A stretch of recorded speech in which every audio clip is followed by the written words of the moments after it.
Welcome to Diceborn! This is the 17th Shard series where we're playing a campaign using the Mistborn Adventure Game. I'm Ben, aka Dervish, and I'm joined today by Ian. Hey, I play Royce Hadriel, who can do no wrong and is perfect in every way. You keep telling yourself that. I'm also joined by Grace. Hi, I play Marelyn Dramali. And we're joined by Matt. Hi, I'm Luka Arrested. And joined by Rosemary. Hi, everyone. I play Hallie de Pazel, and she might have some opinions about this claim that Royce can do no wrong. And we're also joined by the wonderful narrator of this lovely game, Natasha. I feel like that sums it up well. I am your Lord Roller. Yes. This is episode 15 of our Mistborn Adventure Game series. This is episode 2 of season 2, because we took a little break. And so make sure you go watch from the beginning. I don't know if the beginning of season 2 will be a good place to start. Maybe. It's a new arc. It feels like a new arc, that we're starting here. But you might miss some context. So start episode 1. A little bit of context. A lot of context. For today's giveaway, I'm going to hand us over to Giveaway Ben. Hey everyone, it's me, Matt, and it is giveaway time. Finally, our giveaways this season are being generously supplied by our lovely, lovely friends who we love so, so much. They're wonderful at Brotherwise Games, the creators of the Cosmere RPG. And our first giveaway from Brotherwise is 2 dice sets, the basic and deluxe dice sets for the Stormlight Archive RPG. And if you're not familiar with the system, they have this cool 6-sided die called the plot die that you roll to check for complications or opportunities. And the die that come with the official sets have the symbols right on there, so you don't have to look up what each number means. But you can also use a regular 6-sided die. It's up to you.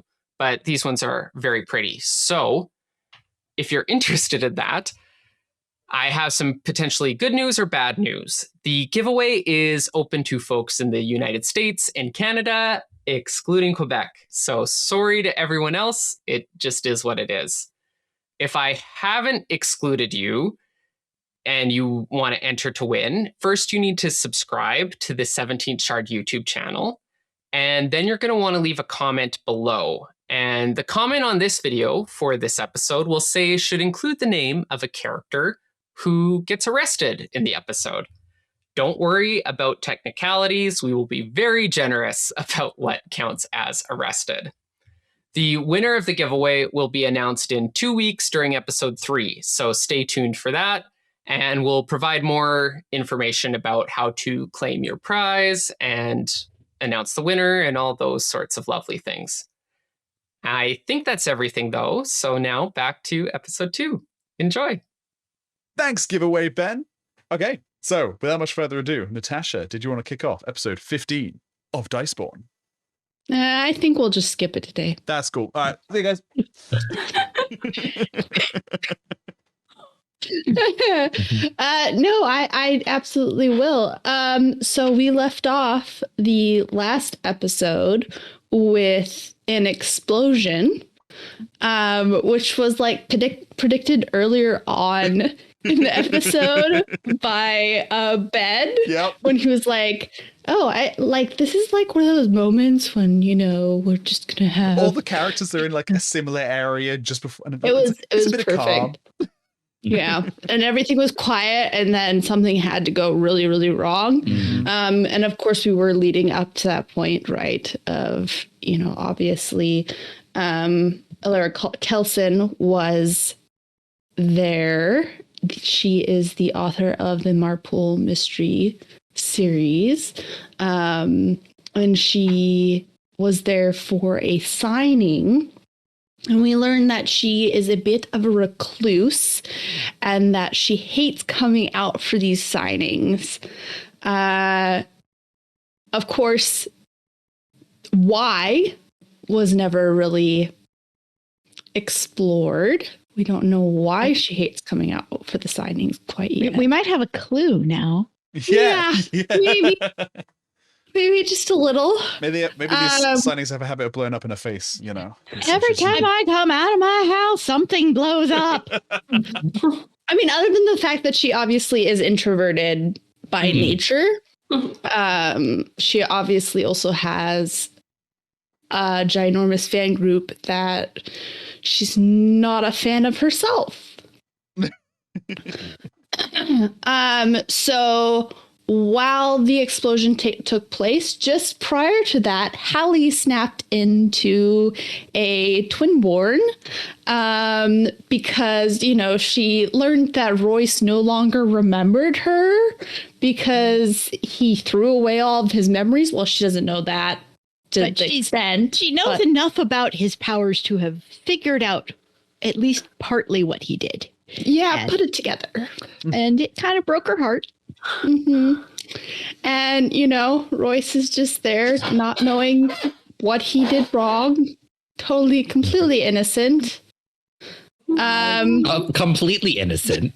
Lies! This is a Hallie problem, not a Royce problem. Clearly. Let's be clear. You're just so cruel. Dervish is across the street, of course, getting his hair cut by Gwyneth. And Luka was trying to get the next couple of books from Alara for his boss, and her children. He managed to get the current copy signed and has that in his possession.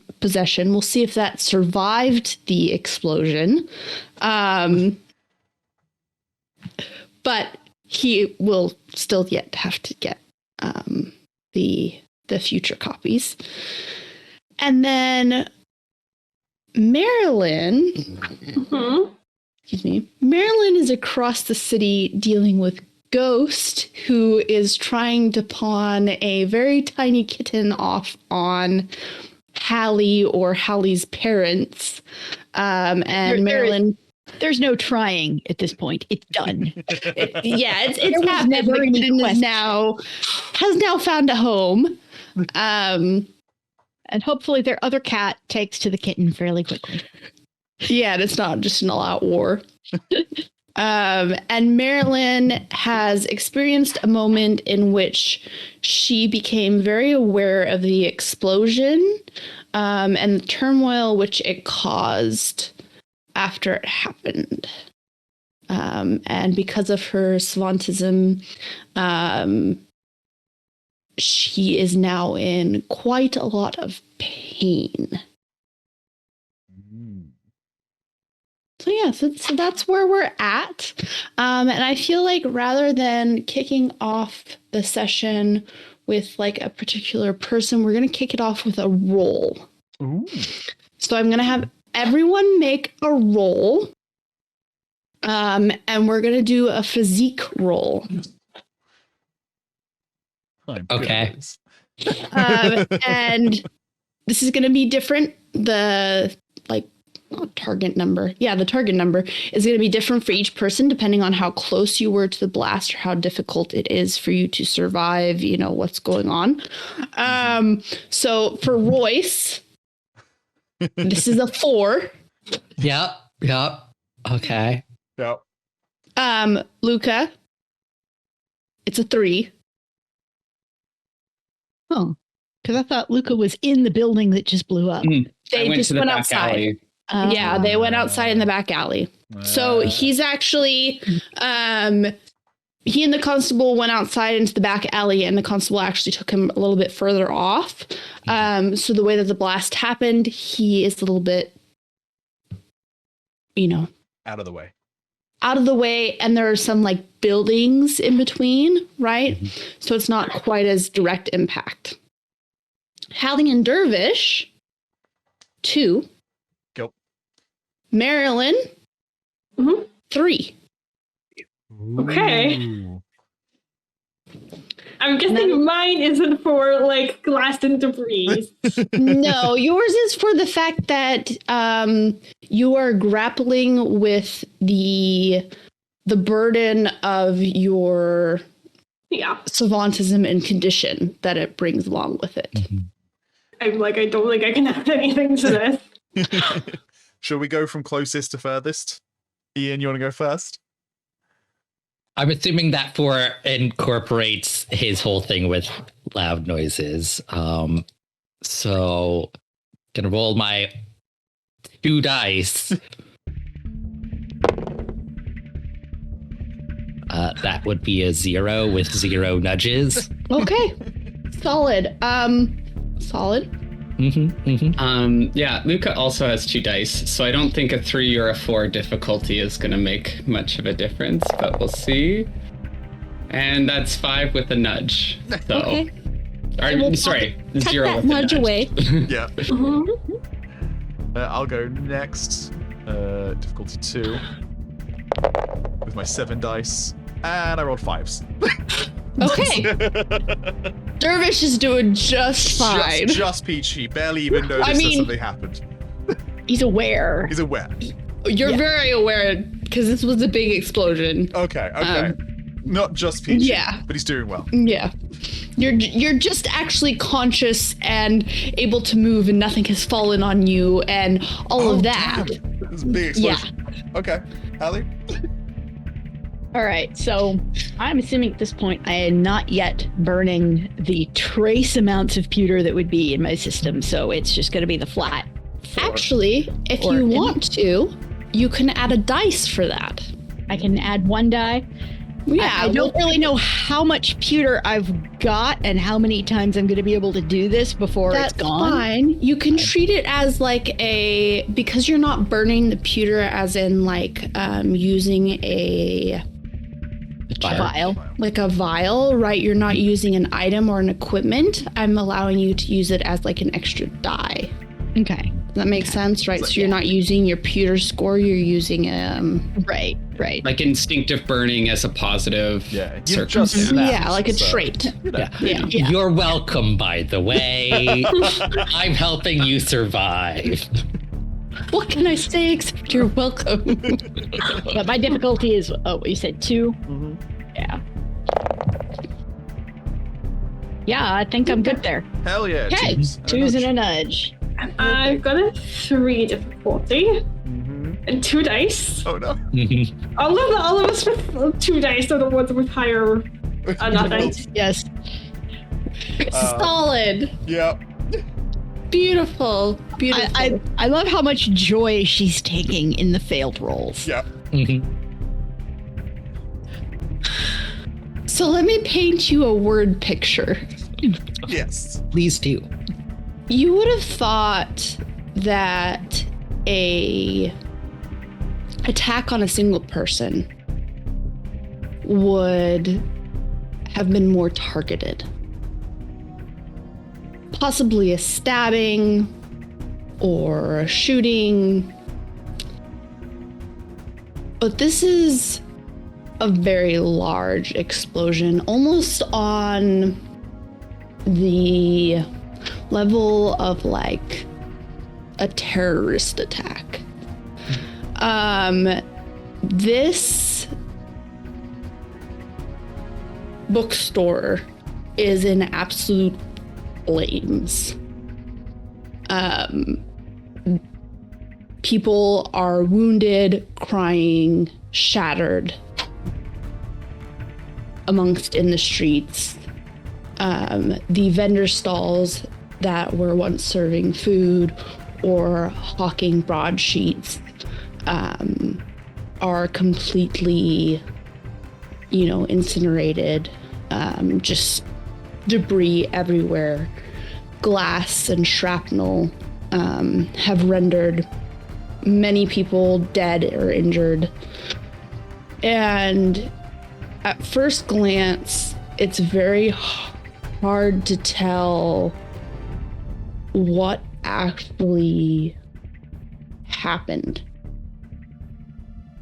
Royce,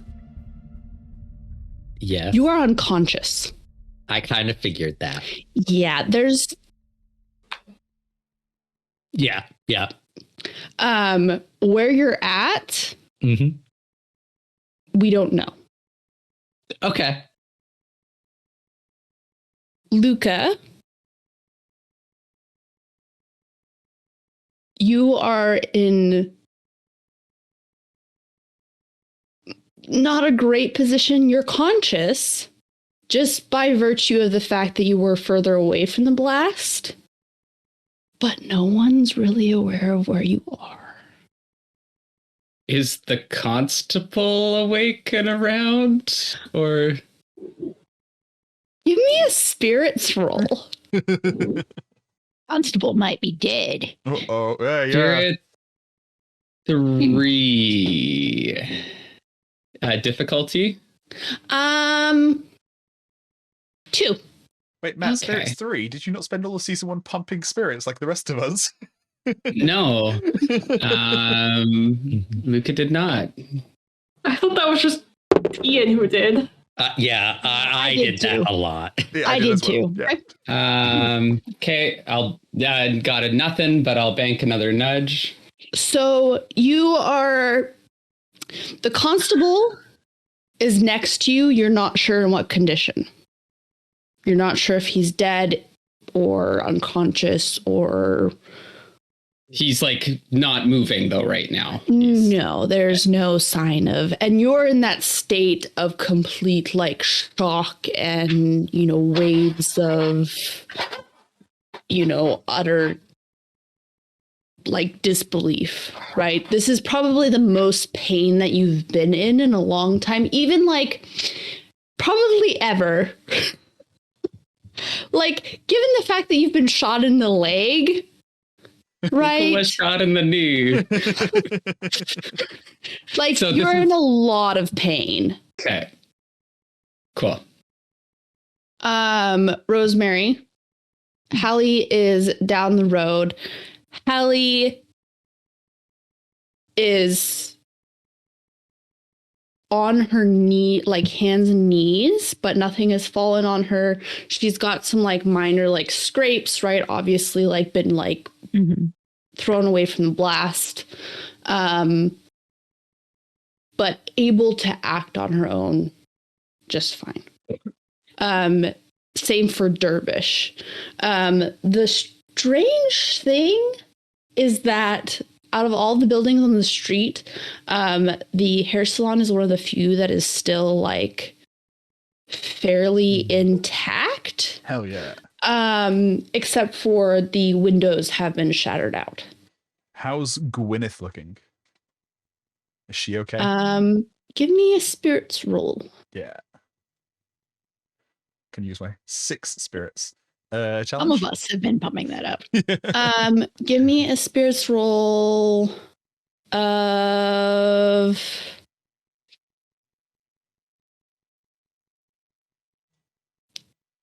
1.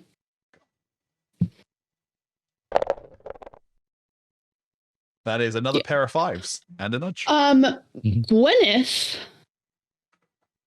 shockingly, is still on her feet. Cool. And she's like looking at the building, like looking at the bookstore across the street. First most important thing, what state of my haircut was I in when this happened? Was it like halfway done? Was it like near completion? Like, This is the important question. important questions Of first. course. The most important question that could be asked. We're getting updated art. The answer to this question determines what Dervish's art looks like for the whole season. They were towards the end of it. Okay, So okay, good. it's still wet. It hasn't been dried or anything like that, but you But know. it's mostly been cut. Okay. Mhm. Did you want me to react now, or are you going to finish telling us how everyone is? I'm going to tell Grace where Marelyn is at. Sounds good. Marelyn is in a state of so much pain. She is violently ill.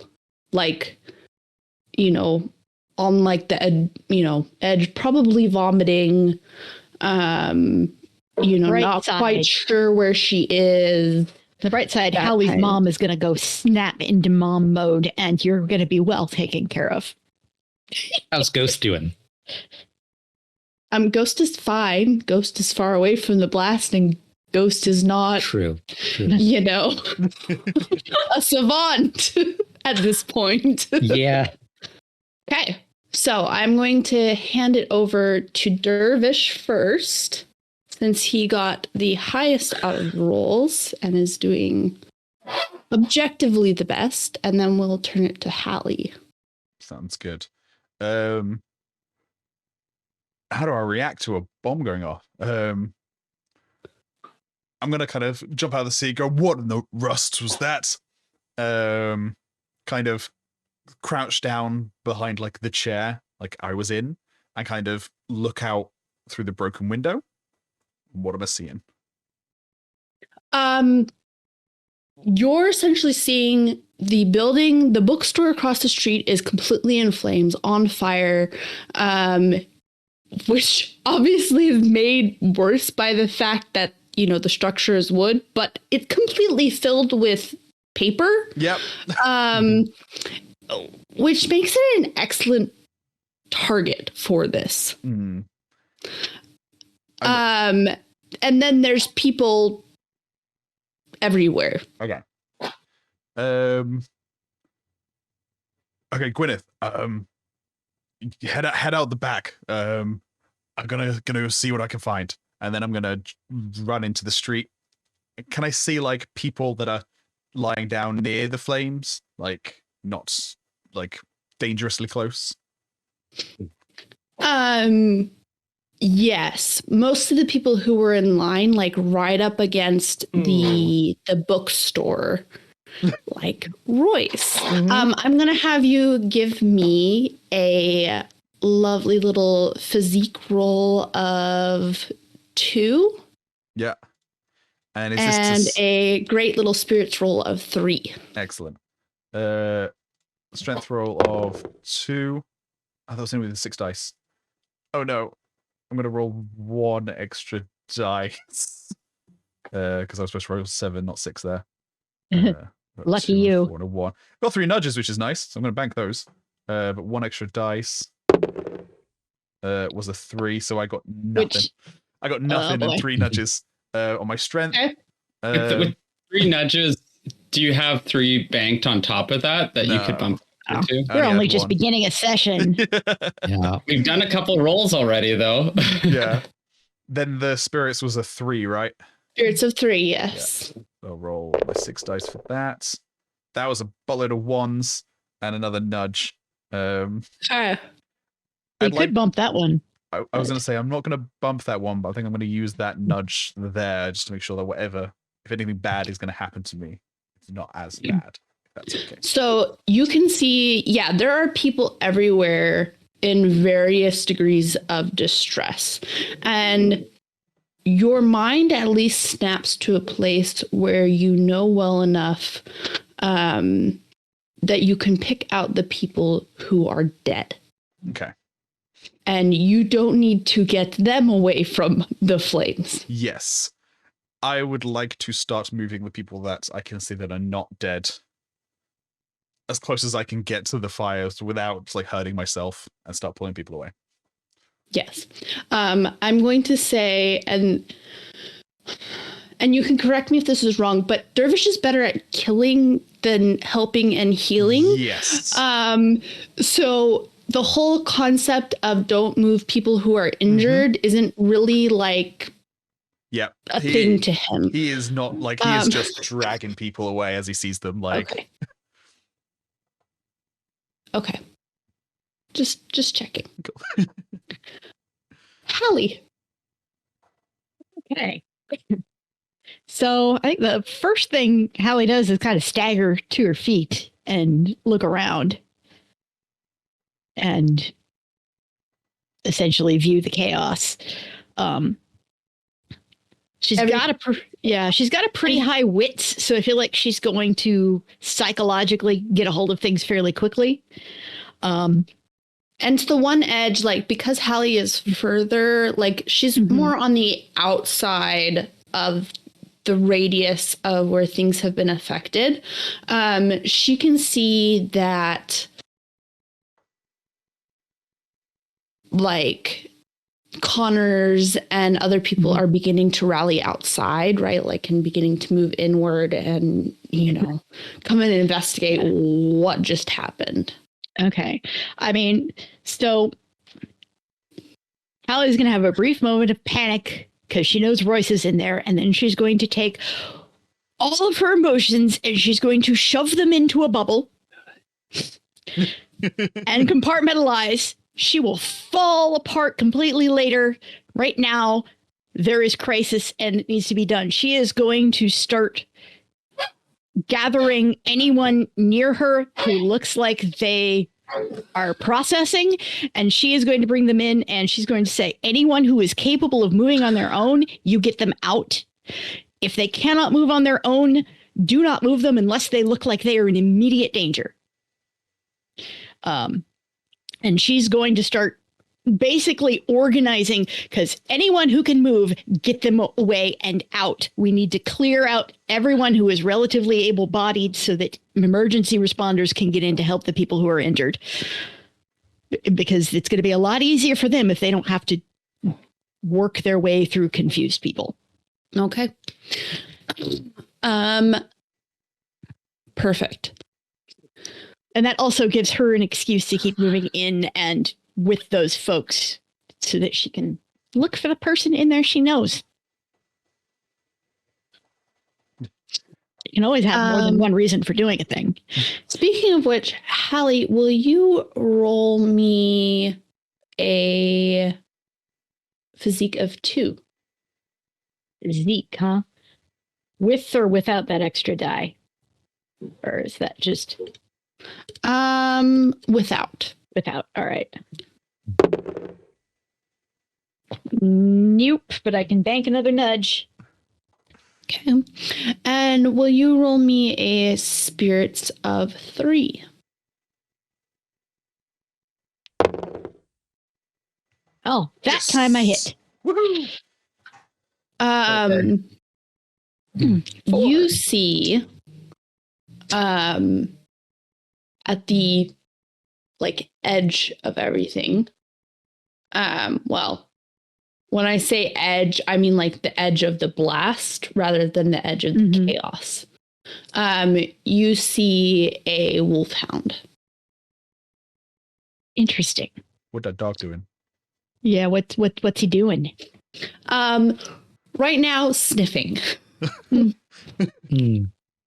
And he's a ways away from me. Yes. Okay, I'm not going to worry about it too much because I'm assuming if that's a Khandra, he probably knows what he's doing. And if he's a dog, I'm not going to worry about it. Valid. And Hallie would, because she talked to Royce, like, I know the lines probably transformed with the blast. She would have remembered where Royce was. Yeah. I mean, she was kind of upset, though, when she was running. She might not have been paying that close of attention to how far she got. So, yeah. I mean, right there now... was a good general area. At least Hallie would know where Royce was in correlation to the building that no longer really exists. And as she gathers people who can help get the able-bodied out, she's going to start checking on folks that she finds on the ground unconscious. She's checking vital signs to see who's alive and who's not, and trying to remember where they are, and generally seeing if there's anybody who's just dazed and can maybe be convinced to get up. Okay. And Hallie is able to help a few people, like, move and get out of the way, and some people do listen to Hallie. Others just are completely, stunned and confused and you know, just And sometimes if she lost. sees someone who's looking like a little hesitant, she will point directly at them and go, "You do this," because people often respond better to someone giving them direct orders rather than general things. So she's basically going along, going, "You, and you. You go do this. You and you check that area. You check this one," and basically giving people something to do while they still have their adrenaline running. Okay. Luka. So how I'm imagining this is Luka was probably in the process of like talking to this constable when the bomb went off, right? He was kind of like, this has all been a big, and then the blast like cuts him off mid-sentence. So he's kind of like blinking. I'm imagining that like movie effect where the sound is really muted. And so he's gonna slowly try to get to his feet, and then be like, "Oh, my hat!" And he looks for his hat. Like his priorities aren't really in order because he's kind of dazed. And then he's gonna see the constable, and I think he'd like to check if the constable is okay, because that's in front of him. Roll me a wits. Okay. And this is going to be a wits of 2. Okay. So my profession of university student socialite, what are the chances I took an elective in university that might help with this check? From what I remember in the books, the university focused very hard on giving everyone a well-rounded education, and I'm sure that is true. Yes, they wanted to Is make it sure enough for this? I'm going to say I will give Luka 1 extra die. Not only because of the whole, university education thing, but at the time of the whole university education thing, he was dating Rafe, who is now the medical director of the medical department, essentially. Absolutely. Right? He probably took a few medical electives just to be in the same class. Yeah. Or you just He sat in all the absolutely lectures did. waiting for Rick to finish. No. Luka, was a very supportive med student partner at the time, so I think this track's great. Fours. So the man has been knocked unconscious. He's definitely still alive. But there's blood coming from somewhere. Quite a lot of blood. And Luka's realizing that he's very lightheaded. Okay. But how did the blast affect him? He's gonna look at, like, is there a clear way away from this situation? Like, I'm guessing there's like smoke and flames, and but since they're in the back way, like, like, there's the alleyway out. Luka, it's not a very clear alleyway at this point. And Luka's in a lot of pain. And very lightheaded. And there's a lot of blood. Oh gosh. He's unconscious. But clearly that blood must be coming from the constable, right?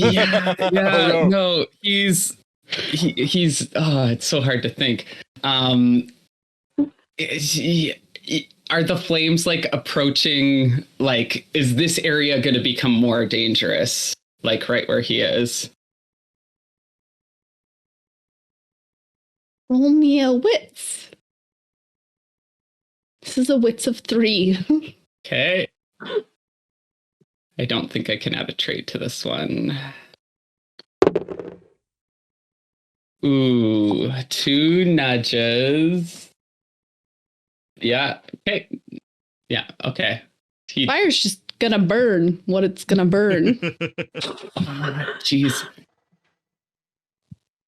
I think Luka is gonna start shouting for help. Okay. Valid This is choice. good. Yeah. Solid decision. Yeah. Decision. He's gonna be like, help someone. So yeah, that's what he does. Okay. Marelyn. Mm-hmm. You are not feeling very well. Yeah. And you're vaguely aware of like Hallie's mom trying to like get you to lay down. And like a kitten meowing, which like the sound kind of sounds like nails on a chalkboard right now. Mm-hmm. And Ghost, he sounds a little panicked. You hear like an alarm bell go up. I imagine that Marelyn is kind of like curled up on the ground, like near where she was standing, like eyes closed, kind of pillowing her head a little bit. And I think she might like when she hears Ghost panicking the bells, she might kind of like, it's okay, Ghost, just get somewhere safe. You'll be fine. Kind of out of it, not really realizing that he's panicked about her. The panic came first.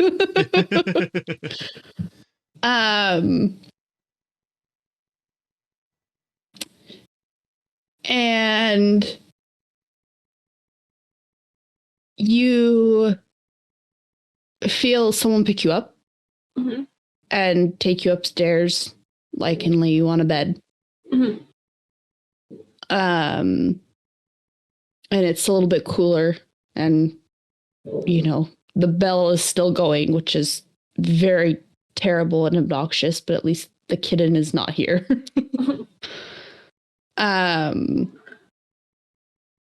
And then you smell peppermint, which at first is quite terrible, but then you feel a little bit less in pain and a little bit less nauseous. And things begin to settle down, even though there's just like the throbbing, pounding in your head. Mm-hmm. And I'm on like a bed. Mm-hmm. I think now seems like a good time to pull the covers over my head and try to take a nap. Marelyn's just like, peace out of here. Yeah, I'm not dealing with this. I want to do. In this moment, this seems like the best and most in character option. Marelyn has no way of knowing the other 4 members of the crew are Exactly. All at right round there. 0. Other 3 members of the crew, right? Yes, the other 3 members of the crew it's 4. and Royce. It's 4. Not from Marelyn's perspective. Yeah. Not from Marelyn's perspective, yeah. Yeah, well, she's wrong. Royce.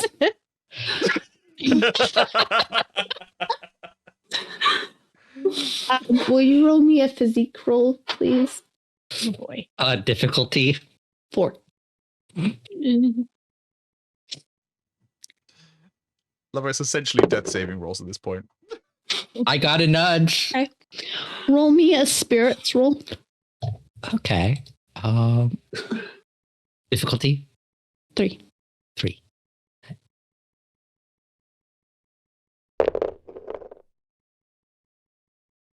Oh. 2s and 1 nudge. 7 spirit. Yeah. Wow. Do you have enough nudges to bump it up? No, I have 2 nudges currently. Oh no! Okay. Well, it's Suck. okay. Excellent. Very, very unconscious. Yep. Yes. Dervish. Yes. So you're over by the fire helping Yep. people. Gwyneth has not listened to you at all That's fine. and has come over and is also helping people. What's a little bit strange, though, I need you to roll me a physique of 1. Okay. Is it a It's a noticey thing. Cool. So it's only my 7. And I rolled 4s and 2 nudges. Man, You are noticey. I am noticing. You were things. noticey. While you are close to the flames, right? It is very hot. It is very, very hot. You are starting to sweat. Yeah. And you know, the people who are still within range of the flames, right? They have like the blisters on their skin and stuff. Gwyneth completely not breaking a sweat. Okay. Interesting. That seems familiar. I bet Hallie's not breaking a sweat right now either. She's just filling her metal mines. Yeah. Interesting. Do I see Hallie while Hallie is shouting and trying to coordinate people? You do. You see Hallie down the ways. Okay. I'm gonna shout out to her, just be like, Hallie, and then like wave her over. Hallie's busy. Okay. She's gonna she'll turn and she'll look at you and she'll go, "Oh no, you come over here," because she is making her way down. She's a woman on a mission. I will head over to Hallie. I'm just Okay. Hallie, what are you doing here? So I found Royce. Okay. Good. No, More he's pressing. this way. Oh. Where? I'm not sure exactly. Look, I'm trying to make sure everyone who is able-bodied can get out. Don't move anyone who's injured unless they look like they are in immediate danger from the fire. Oh, I moved a bunch of people, but it was away from the fire, so it's fine. Yeah. I mean, moving someone is injured has the potentiality to hurt them more. Fire does that too, so I think. Yes, I yes. think, So I think long we're as evening they out are. here. Yeah, Anyway. yeah. Anyway, Royce. I don't know where he is. Okay. And he doesn't know us. What do you mean? He didn't recognize me. And her voice actually kind of cracks a little bit there. Like from a distance, or like? No, in a conversation, he's done something to his memory. Oh, that's so very Royce of him, isn't it? Okay. I'm gonna go back and head back to the fire and see where I can help. I think there's people like under rocks and stuff. So Yeah. I'm gonna go move those rocks. I'm going to keep moving this way, Yep. keep rallying people to get all the able-bodied out. Anyone who is too injured to move or unconscious, who isn't too close to the flames, leave them for the emergency personnel. If anyone looks like they're actively bleeding, find something to use as a bandage, put pressure on the wound. Okay, that sounds like a lot. I'm just gonna go move rocks and stuff. So I'm gonna Anyway, she will keep giving instructions to people as she goes. and I'm gonna head back and start Like when she finds someone who's like injured and bleeding, she'll like, here, you hold pressure on that till it stops bleeding, that sort of thing. And she just she's like this little dynamo of activity. I'm gonna start checking under bits of rubble to see if there's people trapped in places. Okay. And we have no idea Luca's here. No, not at all. Speaking of Luka, Mhm. Luka's shouting for help. Nobody seems to be hearing him. Oh no, poor Luka. Surprisingly, fire is very loud. Yeah. Roaring flames. And It's you're very off in an shocking. alley. Yeah. And you're off in an alley. Roll me a spirits roll. Okay.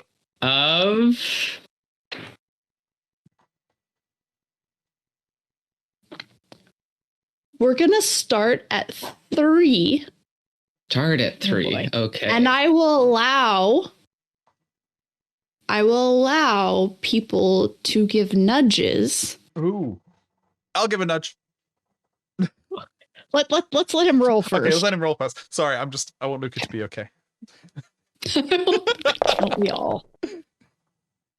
I got a 0. Oh. And a nudge. I don't think we have enough nudges between all of us. I have 4. I do have 6. I have 2, and Royce would give his nudges to Luka. Of course you Okay, would. so I've got 2. I have 0 nudges right now, so. So 2 from Ian. So I need 9 to get to a 3. Yeah. You have one of your own there. But and I have a nudge, so that's 5 then. Cool. Oh. I'll Okay. give 2, and you guys give 1 each. Yeah, that sounds Sounds reasonable. good. Cool. Okay. 1 each. Okay. Oh my god. So up over the rubble Yeah. comes a wolfhound. Yay! Hey! Thunder to the rescue.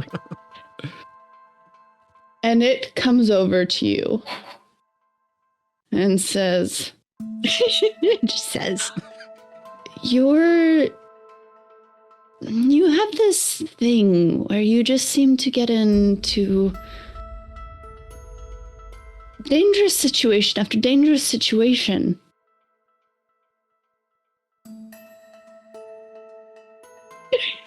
You should sit down.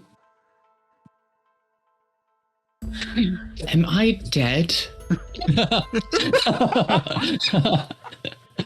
No, but you do have a very large stick jutting out of your leg. Uh-oh. Oh. Yeah. Oh, that's... hadn't noticed. Yay for shock. Mhm. You're a dog. Kind of. You are observant. Oh.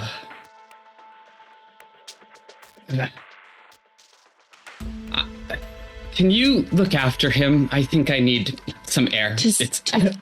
Well, sit. Luka sits. Good boy. And then the dog just like out of its side, like grows an arm and like it wraps around the stick in your leg and just yanks it out. And then like That's a bad idea. there's like a med kit and then like sewing, and you're just in this utter daze of what's happening. getting sewn up by a dog with an arm. Okay. And no Sounds one's ever good. going to believe you. Yeah. Honestly, I think most of us would, because we know we've had Condra following us around. Oh my god. Luka's poor legs. Maybe if he's lucky, this is the same one he got shot in, so you only have yeah. one bad leg. He's still only got one bad leg. He's gonna get one of those really fancy canes. Yeah. Yeah. Okay. Yep. Yeah. And the fire is just still really, really loud. Mhm. Okay. Okay. And this Luka's- dog is in no rush. Okay, Luka's probably just gonna kind of be babbling and be like, I grabbed 2 books. The pages are around here. When you're done, we should gather them up. I have it's a very important, and he's just like, you know, like he's kind of out of it. Like he's just kind of babbling, I'd say, to the dog. And the dog is just everyone's smile. Yes, yes. Very good, sir. Continue on. Okay. I guess that's what Luka's doing. Marelyn is just about asleep.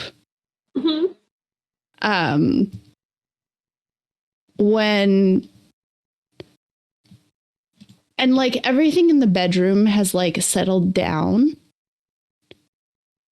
until the door opens and there's like this, you should really get up. Do I recognize the voice? No.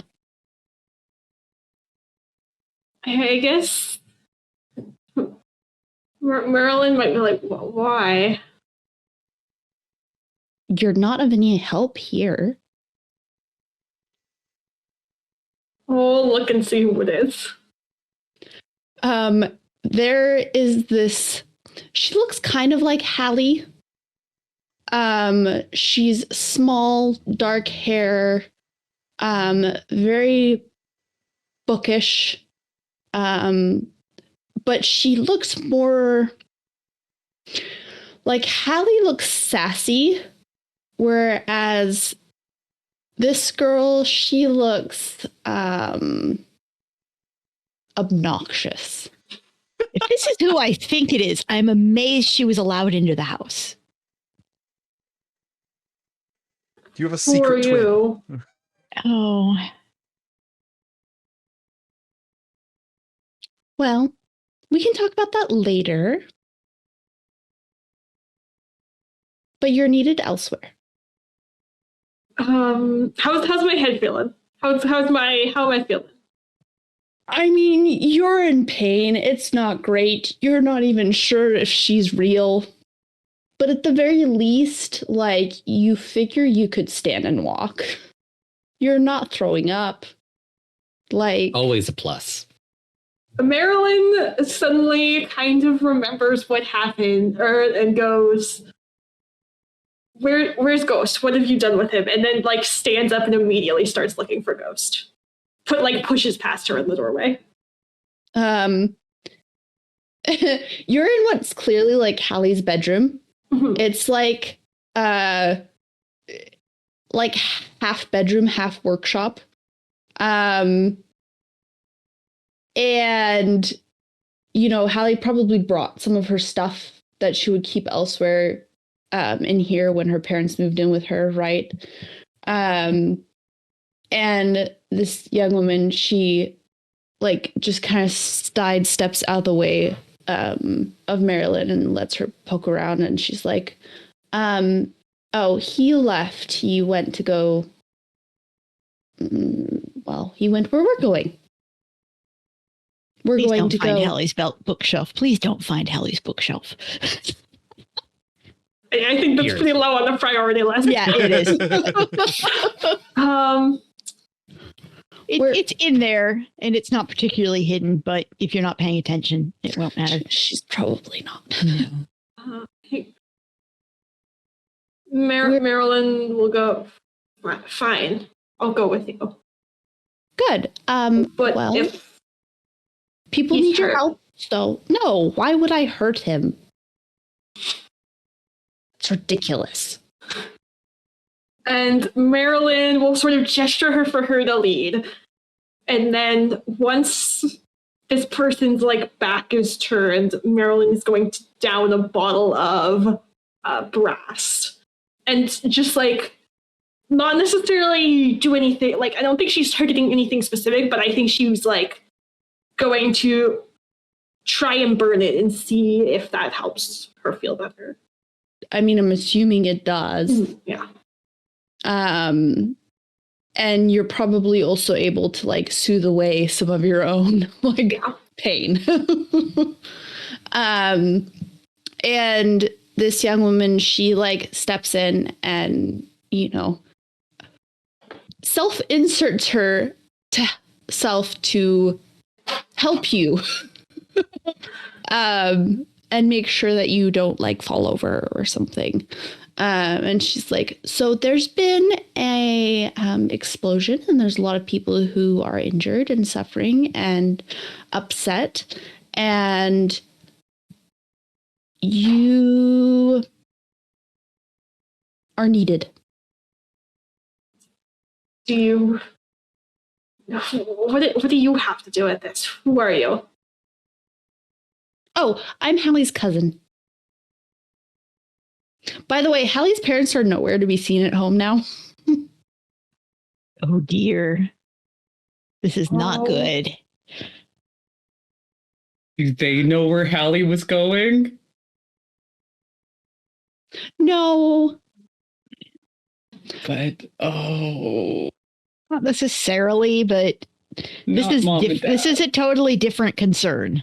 Yeah, totally. This is I'm gonna keep going and kind of like ask her about the explosion, but in a way that is like I am very suspicious and think she has something to do with it.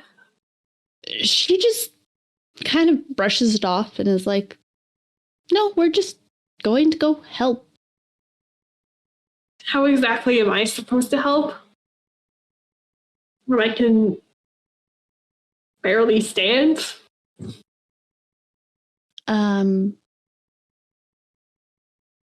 You are an Allomancer, are you not? Rather powerful Allomancer, yes? You know that grass that I said I was burning? I'm gonna turn it on her. yes. And I think up to this point, Marelyn was maybe, like, she's clear, like, she's definitely still not feeling well, but I think she's been exaggerating as they were walking a little bit, like, making herself seem a little bit worse than she really is. And I think within this moment, when she hears that sort of drops away a little bit, and she focuses her brass on this woman, and starts trying to soothe her like. I'm trying to think of what the exact like. I think in this moment she's actually drawing on some of her experiences with Royce and with Hallie, and maybe like, they're both. Hallie's kind of got that stubbornness. Royce has that like dislike of telling things that aren't necessary, and I think she's kind of going to maybe draw on some of her experiences with that and some of her frustration at those traits, and is trying to like soothe them in this person across from her. So, desiring compliance. Yes. Okay. Mm-hmm. And she is going to say, I am only going to ask you this one more time. Who are you and what do you know? I know a great many things. And I am Hallie's cousin. My name is Lanadwin. How do you spell that? Lanndwyn. How did you know that I'm an Elementor? Well, I've been keeping track of you and your friends and Hallie for a little while now. For who? For me. Don't like this lady. You're not supposed to. Why? Why? Yeah. I want you to roll me your Elemancy. Yeah. Mm-hmm. And this is going to be a 5. Okay. She's not giving this one away easily. Oh, Plus, I get 2 extra Nicely nudges for my done. savantism. Nice. So I'm gonna bank 4 nudges. Yeah, this is like I am the full force of my allomancy is focused on this, plus like months of frustration with people refusing to give me answers. It's perfect. It's perfect. it's the moment he was born for. Everyone else, headphones off. Oh. Grace is so excited.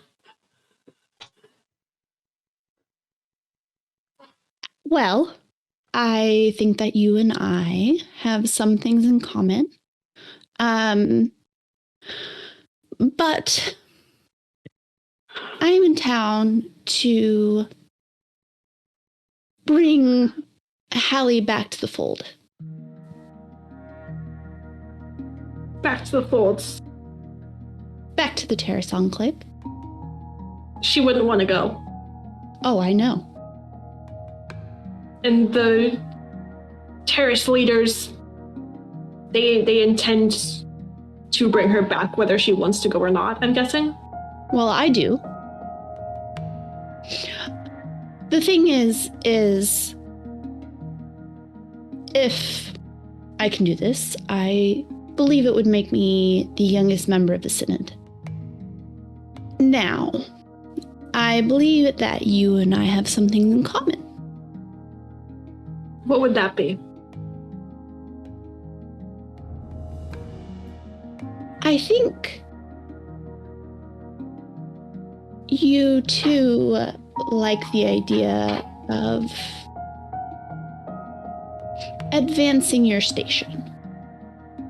Perhaps. And I know that this whole... I can't quite make out what your relationship is with Hallie, your group's relationship is. You're all very interwoven and yet so retractable from one another. As far as you're concerned, we're all business partners. Is that as far as you're concerned, too? My concern is not your concern. Except when it comes to Hallie. And the potential of whether or not you could help me and whether or not I can help you. If you're talking to me, then I'm guessing Hallie doesn't know you're in town. Oh, she knows I'm in town. It's just... she wouldn't be pleased to find out I was talking to you. Well, I mean, she wouldn't be pleased to find out that I was talking to her parents either, so... No. Doesn't really tell me much. She also wouldn't be pleased to know that I was in her house or any of that. What is it that you think you can help me with? Well, if I become a member of the Synod, then I will have certain strings to pull. But I also already have certain strings to pull. I'll ask you this directly. What do you think that you can give me, and what is it that you want me to do? I think I can give you a leg up. As far as what I want you to do, I want you to give Hallie a reason to leave.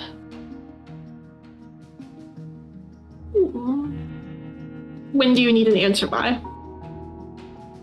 I'll be around. I want a way to contact you. If you're going to be keeping tabs on us, then I expect the same. Very well. I am staying in the village. You can find me there quite easily. Okay. Guess I'll be in touch. Okay. But I am serious. There are people who need your help. So, and with that, you've like turned around the corner, and the scene plays out in front of you of like the entire mall. Yeah, the explosion. Okay. Everyone can come back. Howdy, hey, people. Had fun? Yep. Chat was going wild. Dear audience, if you noticed any of the rest of us making funny faces when we had our headphones off, it's because we were typing furiously at each other and trying to figure out what the hell was going on. It's beautiful. It's beautiful. Yeah, Rosemary gave me this character and she's like, oh, here's this spicy little thing. And I'm like, I didn't think it was that spicy. I can make anything bring the heat. Directly affect the crew, particularly not so quickly, because this is all personal crap. Personal crap always turns into crew crap, like every time. So Marelyn turns the corner onto this scene out of, a political thriller. Yep. I'm imagining like Children of Men kind of thing, It's and oh, there's like flaming pages still like raining down in places. Like and, like dude. the broadsheets, as well as like pieces of the Marple mystery novels. The publishing company had good insurance. Hopefully the bookstore has good insurance, because I like the bookstore lady. We like bookstores. We don't like massive publishers. Oh, of course, the bookstore lady might not have made it. Oh, no. Oh, we forgot about one of the first NPCs that we named. If I go back to the beginning. Did we name her? We did. Claire Adine. Or Clara Adine. Marelyn turns the corner onto all of this. Mm-hmm. And at this point, the first responders have arrived, as well as, Connors and, all sorts of other people here to help. But things are still very much in chaos. And the building is still very much in flames. I am going to, as unobtrusively as possible, get to like a sort of central-ish location, but still where I won't be noticed. I'm going to reach out and try to like soothe just the street. Okay. Do I need to use a second charge for this, or am I still on the first charge that I downed earlier? I'll say you're still on the first charge. Okay. And I am going to try to quell the panic. Okay. I'm gonna say you need to make a roll for that, right? Is there a set roll already, or do I give you a roll? It's the same. Like you give me a challenge rating. Okay. It just So affects it's the gonna be number a of dice I can 3. use. Because I use 2 less dice, so I only use 7 for this. Okay. Yeah, And those are 4s. I think very much. So immediately, kind of a serenity begins to creep in across everyone,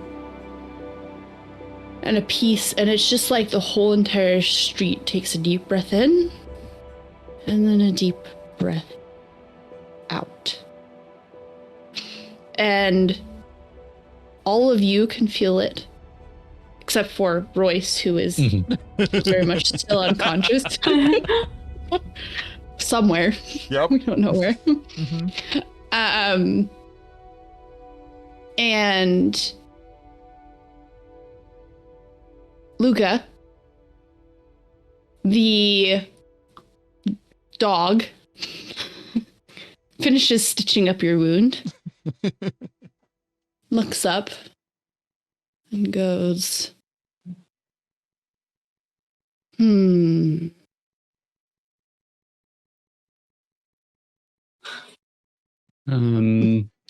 So, point of order question. I said earlier that Luka was looking for his hat. Did he find it and put it on? Ooh. Because if he's wearing his hat, the soothing might not help him out in this moment. I'm going to say no. Okay. Yeah. That's fair. Mostly because Yeah. you were distracted and the hat's probably buried. Yeah, no, for sure. So yeah, so Luka's gonna be he'll have been in the middle of like and you know, my sister's already postponed her wedding once. And you know, I think I've just put my parents through a lot, and oh, you know, you're very calming to talk to for a dog. It's just Yeah, there is one quick point of mechanics is that Chondra are typically not affected at all by emotional allomancy. So unless it's a Duralumin pushed one, in which case the effects are spectacular. Different. I feel like they don't sense if they're feel being it, touched. but they can sense it. I'm yeah. sure, yeah. They're just not affected. Yeah. He would know that it's going on around him, but not that It's affecting you, yeah. You can feel the hammering against the wall, against the door. Yeah. Well, what should I do now? You seem to know what's going on. Yes, I do. You should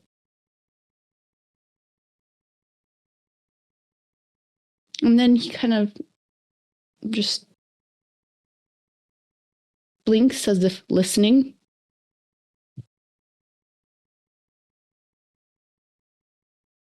And then says, you should get arrested. And then he turns and scampers off over the rubble. So wait, did he just say you should get arrested? He did indeed. Yeah. I was like, I wanted to make sure I didn't mishear, like, you should get arrested or something. Nope. He said get arrested. Luka, so did the Contra help the Connor on the ground at all? Like the constable? No. Okay, so Luka's feeling more calm. So can I assess the situation? Like, are we in immediate, like, if he leaves? Yes, the fire is now getting closer. Okay, so he is going to try to move the constable with him and exit the alley. Give me a physique roll of 1. Yeah, well, it doesn't really matter what it is. Come on, you can do it, Luka. Yeah, let's see. That's a 4 and a 3, so it's a nothing. Yeah. So then he's gonna try stumble out and just say, a little help, please. There's a fine member of the Elendel Constabulary injured in that alley. And like just trying to find help for the constable because he doesn't want him to go down. So he's just gonna stumble out and look for help. Okay. Dervish and Hallie. Yes. You are still helping. And around you, the first responders have come in and are starting to haul people off and carry off bodies and, dig people out of rubble. Gwyneth is also aiding. And it seems now, Hallie, you have noticed, mostly because you were directing people, that people are now taking direction a lot better, and a lot more simply than before. They aren't quite in that same panicked daze. And you both see, stumbling out of the alleyway, Hey. Luka. Oh, Luka. And then I'm gonna wave. Are all of us freaking here? What? Oh, Harmony, Survivor. Wow. Dervish, Hallie. There's a constable in the alley, and I couldn't move him, but the fire's Dervish, getting worse. want to go handle that? Yeah. Is With Royce the back there? respond? Yeah. No, No, he Royce? wasn't. He wasn't back there to begin with. I don't think so. I'm gonna keep looking for them now that we have first responders on the scene. Yeah. I can focus more on finding him. Okay. I'll go get the Connor. Luka, Yes. Royce is here. He doesn't remember anything of any of his time with us. He might he- still know you. Get hit on the head. No, Oh. Well, you don't know. I don't think so. I think he did this to himself because Royce is a dumbass. It's one of those memory things, Hallie's clearly upset. Interesting. The dog with the extra arm told me to get arrested. Okay. So Did you I get don't hit in know. a rock in the head? I might have, but I'm pretty confident that I need to get arrested. Okay. There's a lot of blood on your leg right Punch a now. cop. Punch a cop. So Do you have fresh stitches? the dog with the arm had a medical kit. He was also very soothing to talk to. I think we've really made some progress in some of the issues I've been having. But Right, go. that's Go help the Connor. Luka, you don't- do what you feel's right, and then I'm gonna go run down the alley to go help the Connor. Hey, Hallie starts looking for Royce in earnest. Hallie. Yeah, that I she is need not you new. I need you to make me a spirits roll of 4. Oof. Okay. Well, this will be fun. Where are you, Royce? Where are you? I don't know. Oh, how many Oh, stars Look you at got? Skinny. Maybe he I got am- blown far I far hadn't given away. away that nudge. I'd be able to nudge myself up, but I only have 2. The mystery continues. Oh, Was you're- this entire explosion just a diversion to kidnap you're a an unconscious monster. Royce?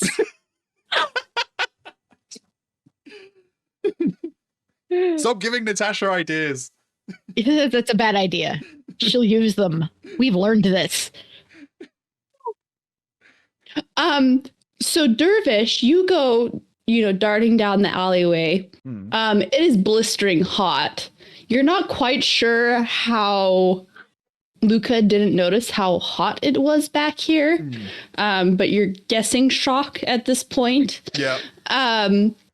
And you see the Connor splayed out, completely unconscious on the ground. I need you to roll me a spirits roll of 2. 2, 6 dice. Can I add anything to it? Like my rough No, I rate, don't think so. profession, drive, destiny. I will just roll the 6. Hey, and I got 4s and a nudge. Lucky for you, Mm-hmm. he stays unconscious. Oh no.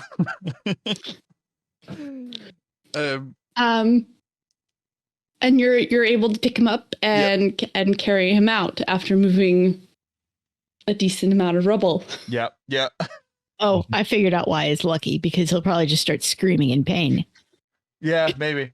I'm worried that being a big color splattered dude to the side of an explosion. I'm hoping they're not gonna, make quick judgments, but we'll see. I mean, you've been helping. That's what I'm thinking. Luka,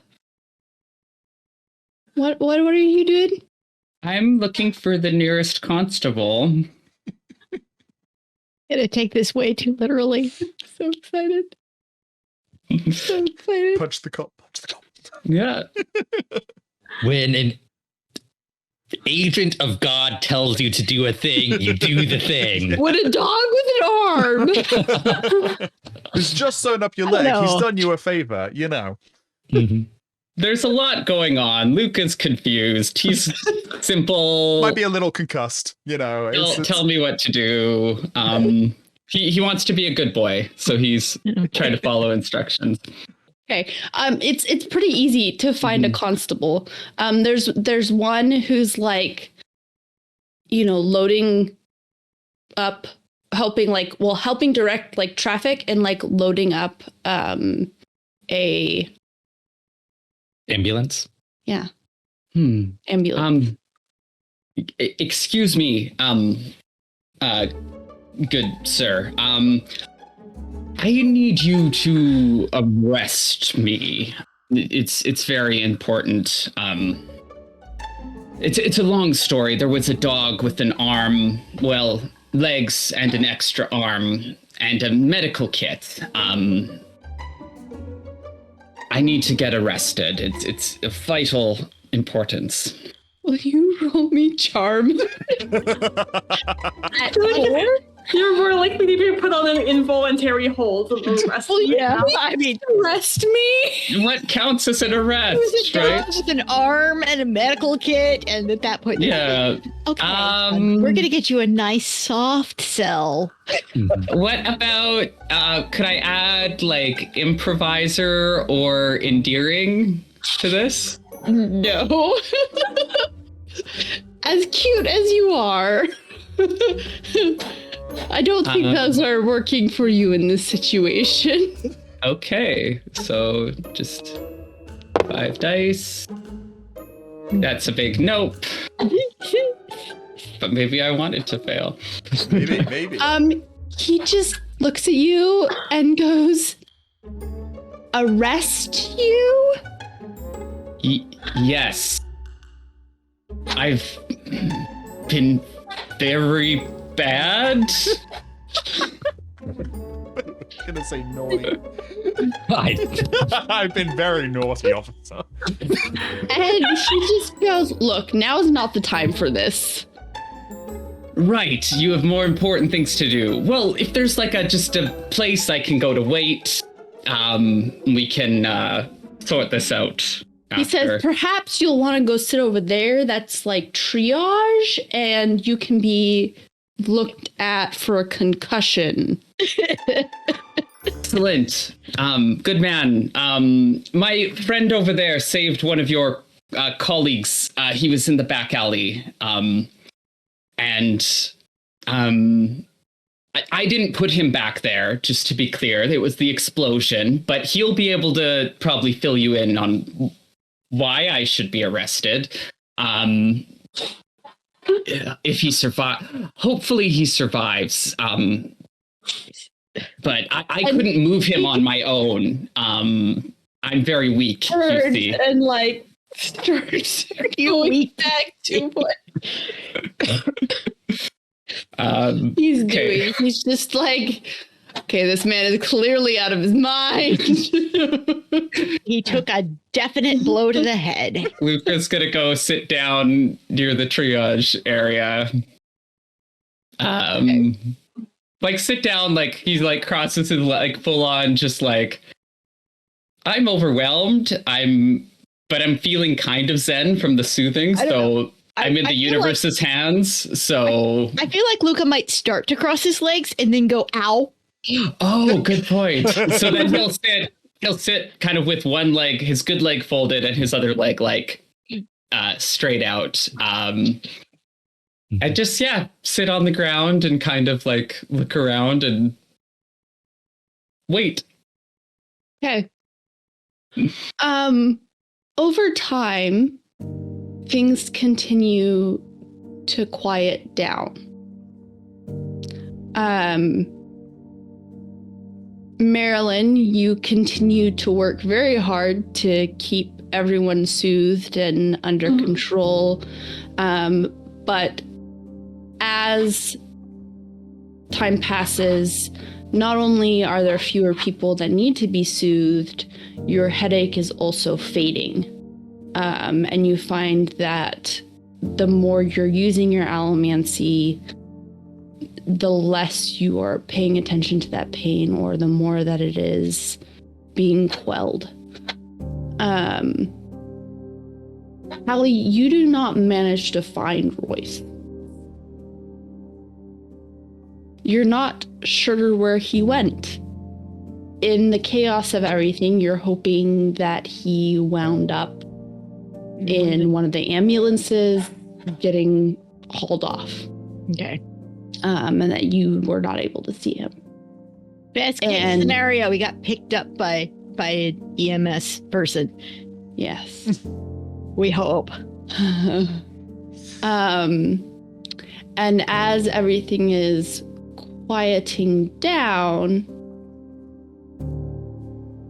the constables are beginning to gather information on what happened and look around and see who is at the scene of the crime. And they look around at you all and say, okay, we're going to need you to come with us so that you can answer a few questions, so that we can take your statements. And they look over, they make sure that your basic wounds are taken care of. Dervish, you're completely fine. No one understands that. Hallie, your little scrapes have been, wiped off with alcohol and then bandaged up very, very neatly. Hallie is going to be fine until the soothing ends. And Luka, at one point, one of the medical techs comes over and is tending to you and begins to comment on how good the stitching is on your leg, and is like, oh, who did this? It was a dog with an extra arm. I'm not sure where he learned to do stitching, but he was very helpful. He was also would be a good psychologist, because I'm just feeling very calm. And then they begin to check your pupils for concussions and examine your head, and they're like, he might have one. We don't know. Probably has one. And they're like, we're going to take you to a medical facility to be watched overnight. I would prefer a jail cell, actually, if possible. Roll. You know what? Roll charm at 3.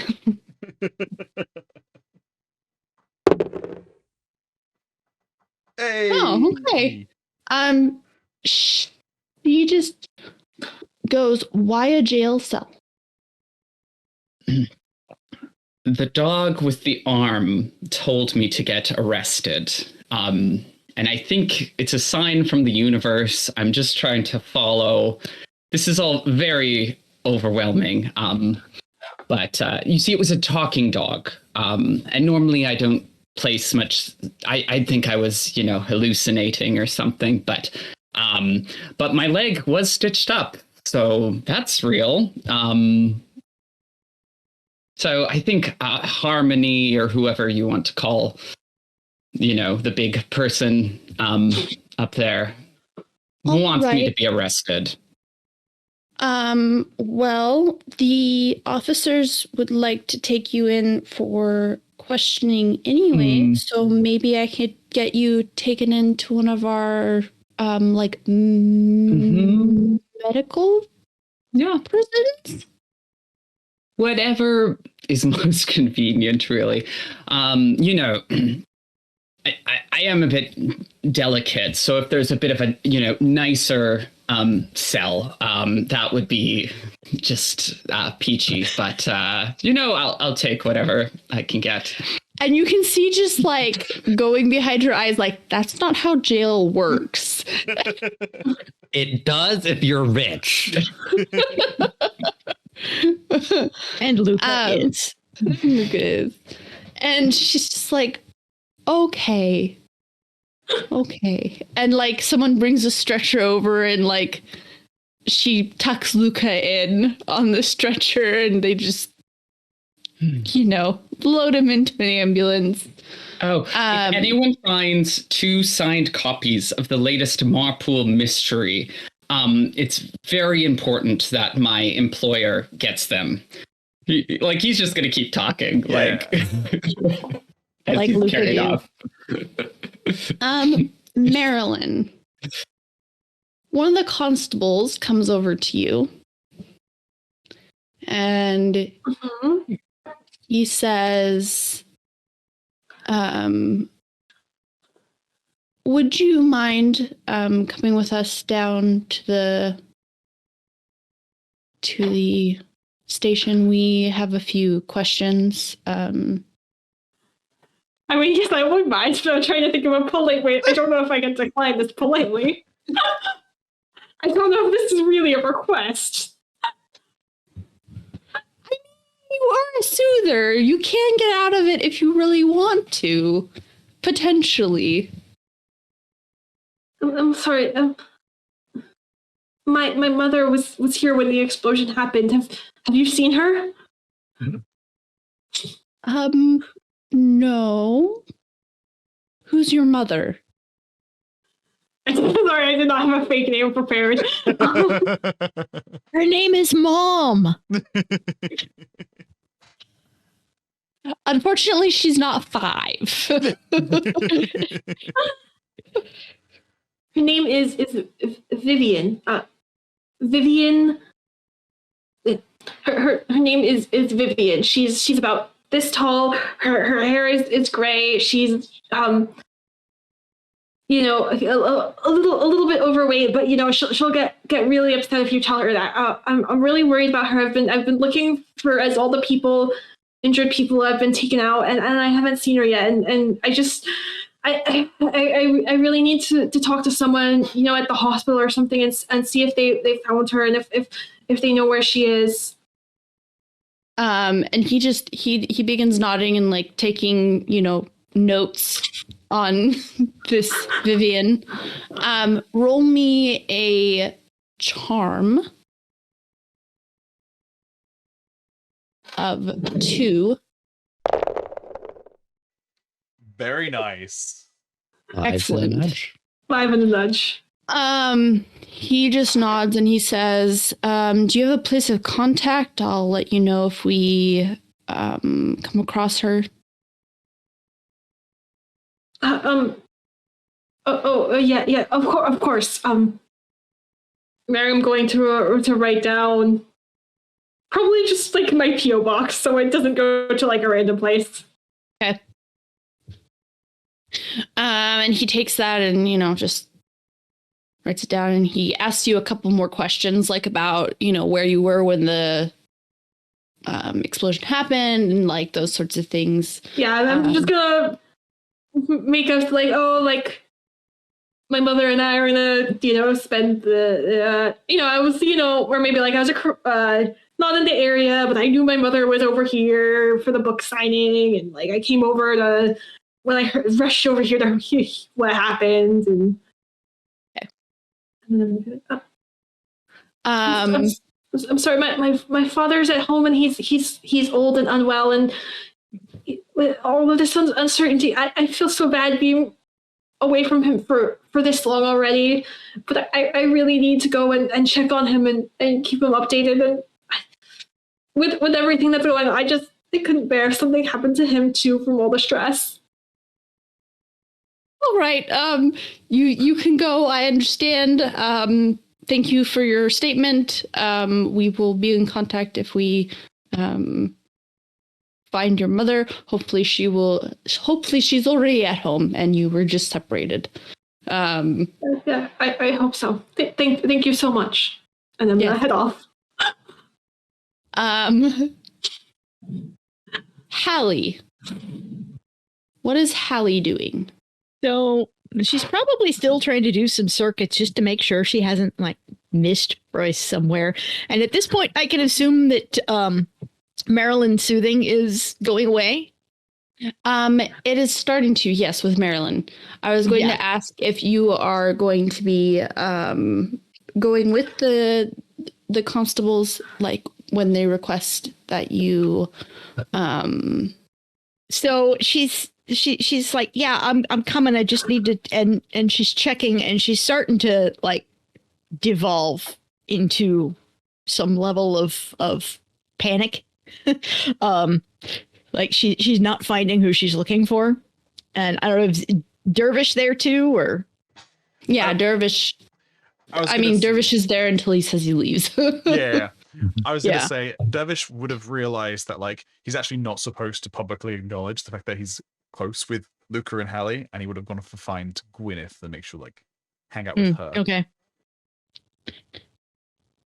Okay, so at this point, she's not going to fight them or anything, but she's just sort of descending into some level of non-functionality. Okay. And Dervish, when you go off to go find Gwyneth, you are paused by a constable. And he says, "Why do you look so familiar?" Oh, that's racist. Oh, I get that. I just got one of those faces. And he says, "No." And he flips open his little book. And then he pauses, hand on his hip. And he says, I'm gonna need you to come with me. I need to go find someone. I was with someone just before this all happened, and I just want to quickly go find them, make sure they're okay. No. You can come with me willingly or under arrest.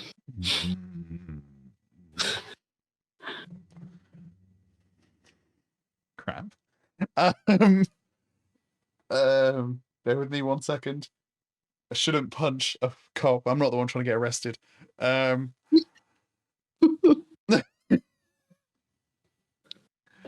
Remind me, Luka, did you manage to get yourself arrested in some capacity?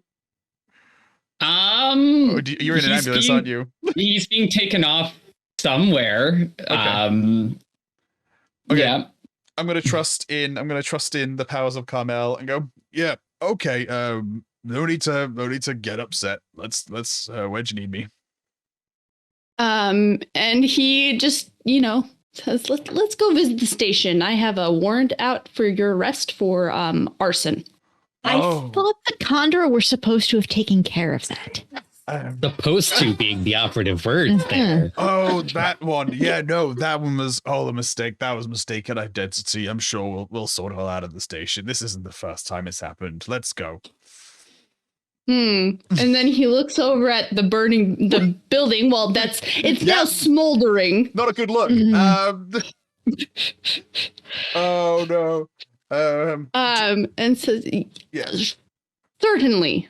Very quickly, do I know that Ghost's dad is like the chief of police?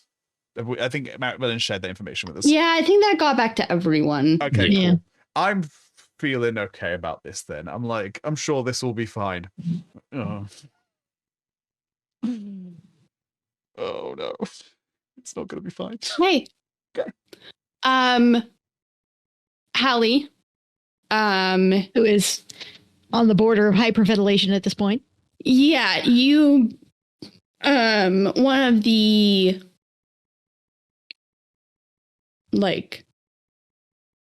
EMTs comes over and is like, "Are you okay? Do you need anything? Can I get you something?" And like begins like hands you water and like, you know, some food. And it's like, it looks like your wounds have all been taken care of. It looks like you're having some shock. Do you need to sit down? And she just sort of kind of, I can't find him. And it's yeah.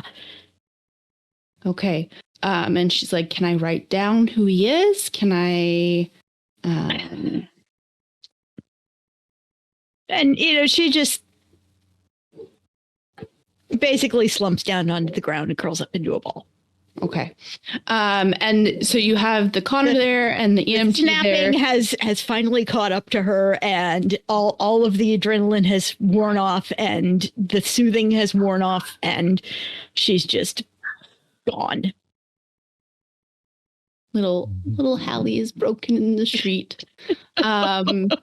And you know, it's about sunset now. It's been a full day of this.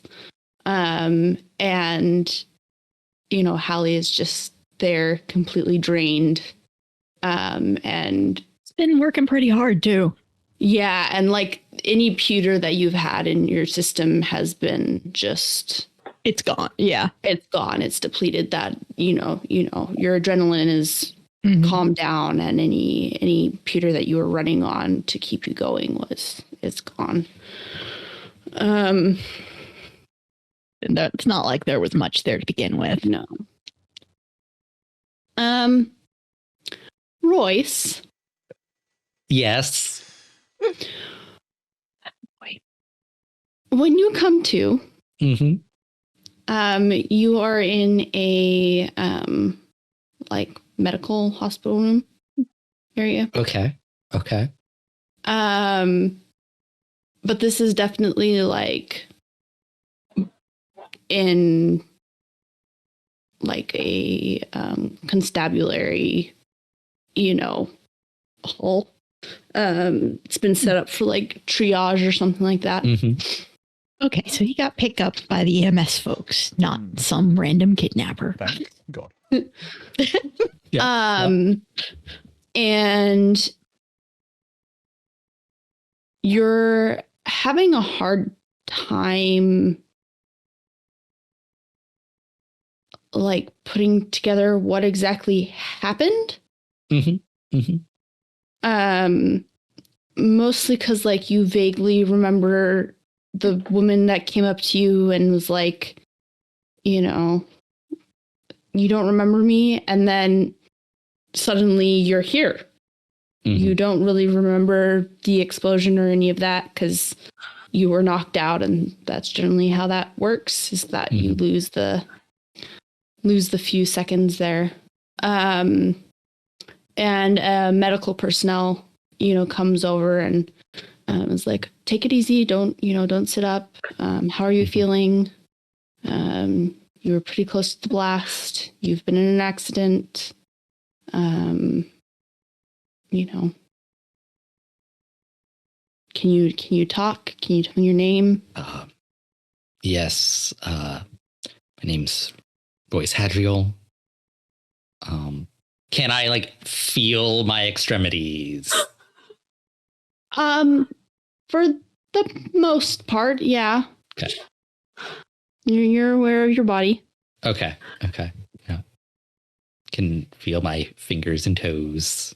You can feel kind of like that strange echo of like panic that comes from like that PTSD that was in you. That but I don't remember why that's a thing. Yeah, so you it's the have thing. Like no I'm like, idea. this is a thing in my life now. I don't know why. Yeah, you don't know why you're so panicked. And you're probably just attributing it currently to the fact that you were in an accident. But it's definitely more than you feel like you should be feeling. Yeah. What? Royce would just stay put because he has no reason to do anything else. And the the medical professional says, do you have any like family I can contact? Yeah, he would give his Aunt Callie is his emergency contact. Okay. And then they say, I'm so sorry that you're here rather than a hospital. We kind of just, did what we could in the moment. We will have you transferred if we can to a better facility, but it will take some time. So just hang tight.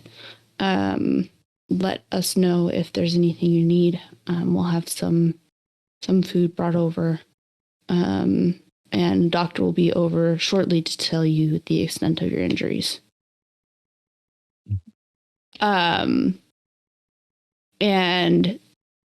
as you're laying there, you kind of like become cognizant more of like what's directly around you. And you realize that what you're directly near is like a row of like holding cells. Okay. Anybody interesting in them? If I'm here, I'm gonna people watch. There's a woman, and she's she kind of looks like you. She's kind of terrace. Yeah.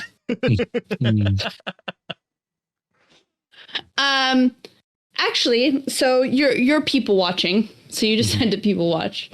Yeah. And as you're like, scoping out the cells, you see sitting in the back of one of the cells is a man. He's probably like 40s. Red hair, bright blue eyes, watching you.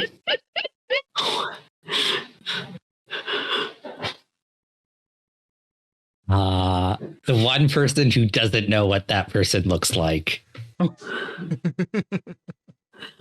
Wait. I'll be honest. I really thought she was going to say, "Oh, like your old school friend Luka Arrested. You haven't seen him since college." Do we know who this is? I'm pretty sure I know who this is. I do want to say as well, one thing is that Ghost has reddish brown hair. That's it's not going to be anyone related to me. I'm right in the roughs. I'm pretty sure it's somebody hair. related to all of you. Calcifer has red hair. Yeah. Oh. Oh. Well then. Yeah. I mean, it might not be him. Let's find out. Interesting. I'll just make eye contact and like raise an eyebrow before like moving my gaze along. And he just continues to watch you. Mm-hmm. He says, Memorize his face. So how's your day going?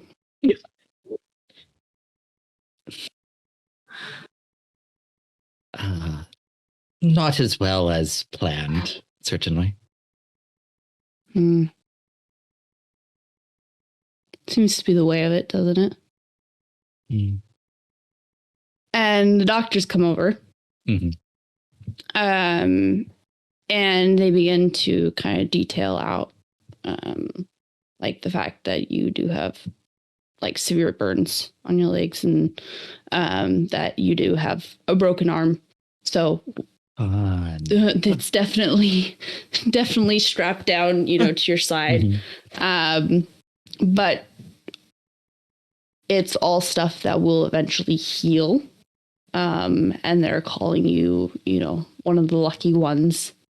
And deep down, you're not feeling very lucky. You're still feeling that deep sense of like panic and like you should not be here and you want to run away. And like there's that like thudding in your mind. Ian, ask if you're restrained. I want to know if you're like handcuffed to the bed or something. Or am I handcuffed to the bed? No. Yeah. wanted to double check. I think Royce to the constables is the least suspicious of us right now. Yes. Always.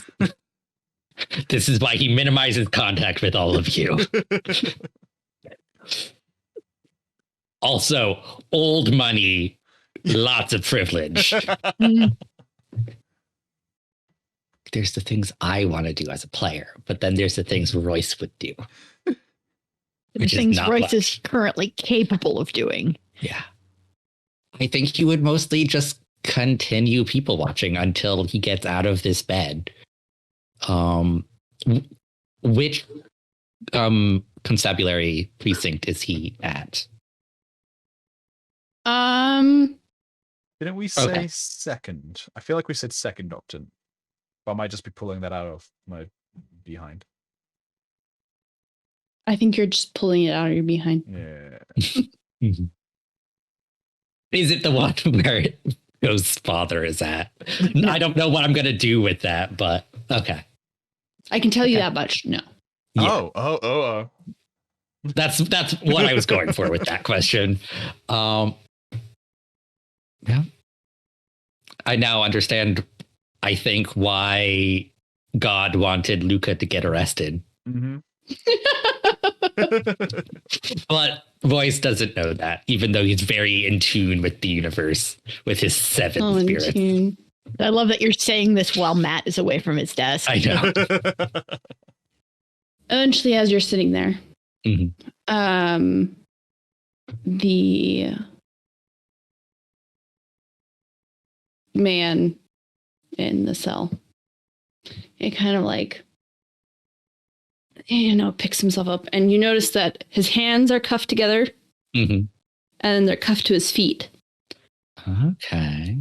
And he like scoots over, like down on the bench, like so he's closer, and he kind of just leans over and he says,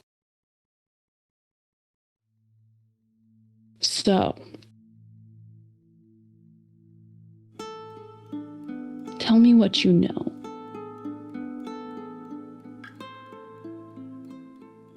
I'm afraid you'd have to be more specific. I know a lot of things. Just pleasant smile on his face. And then he asks, "Do you know you're at rock bottom?"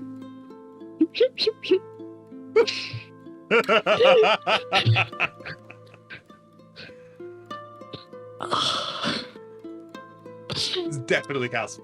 This is 100% Casper. Obviously. I've been there. I don't think I'm quite there anymore.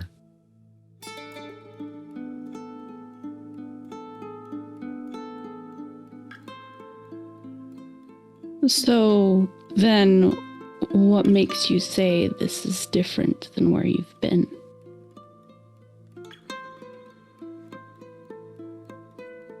Because not to be that guy, but this certainly looks like rock bottom.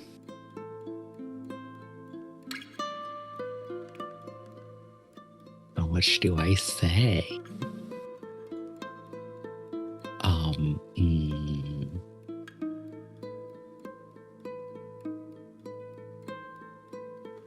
Because right now I have a plan and the means to execute it. And I'm doing so. But are you happy?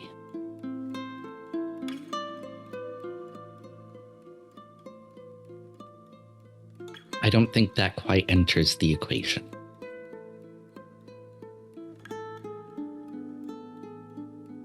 I'd say that is the equation. Well, I suppose everyone's different and is looking for different things in life. Makes sense, there's more than one equation. And what are you looking for?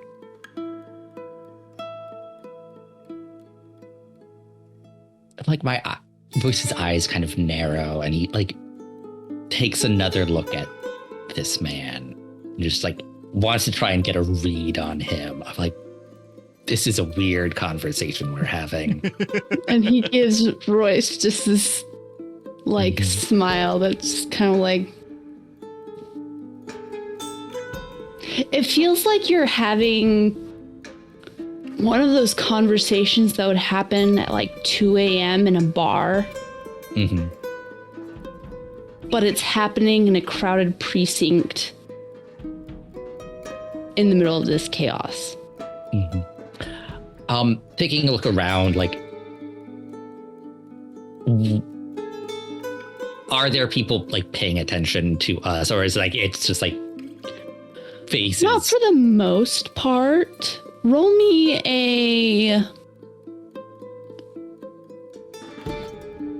a physique of 2.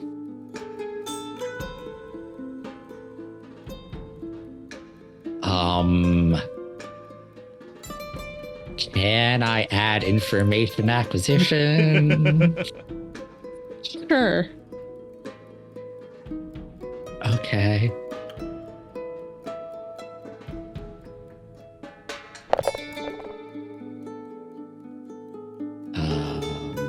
That's a 0. That's With 0 1 nudge. with 1 nudge.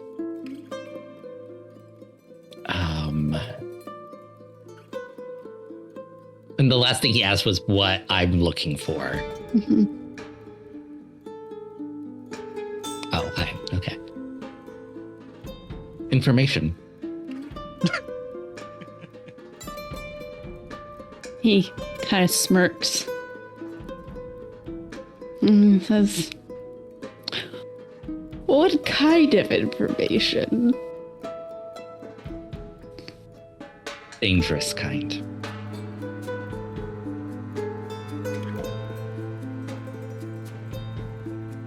And then he gets serious. And he says, if you keep down that road, it's a very lonely place to be.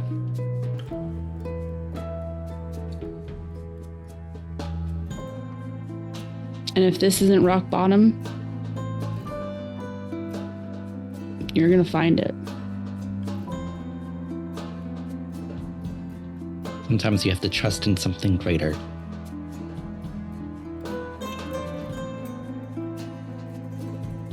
And what if your trust is misplaced? Or if the thing you've already looked, or the thing you're looking for, you've already found?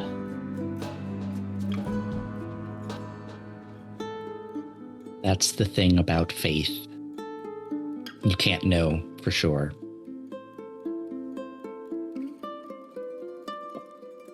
And he chuckles.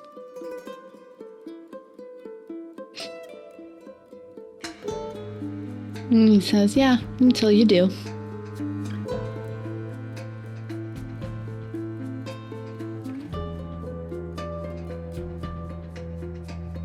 It was nice talking to you, Royce.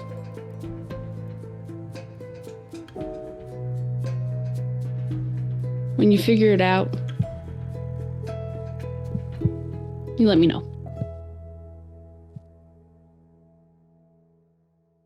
Perhaps I will.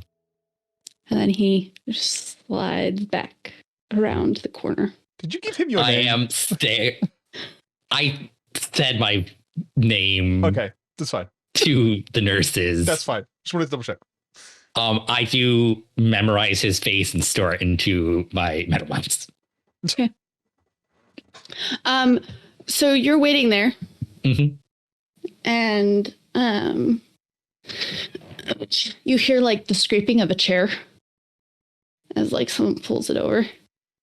And then this kid comes and Mm-hmm. sits down. Mm-hmm. He says, "Hi, Royce." Yes. Ghost is the best. Yeah.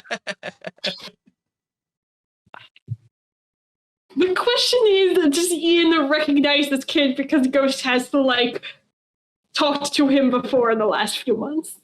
Also, I don't know. Has he come and talked to me? He in the has last totally come and talked to you in the last few months. This kid, you're not quite sure where he's come from.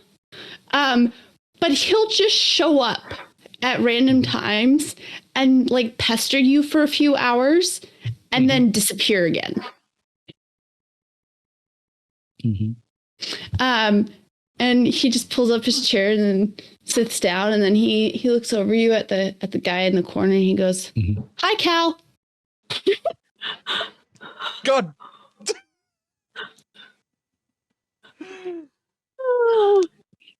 This kid. Ghost is a treasure. Yep. Has he ever introduced himself as far as I can remember? He goes by Chester. Okay.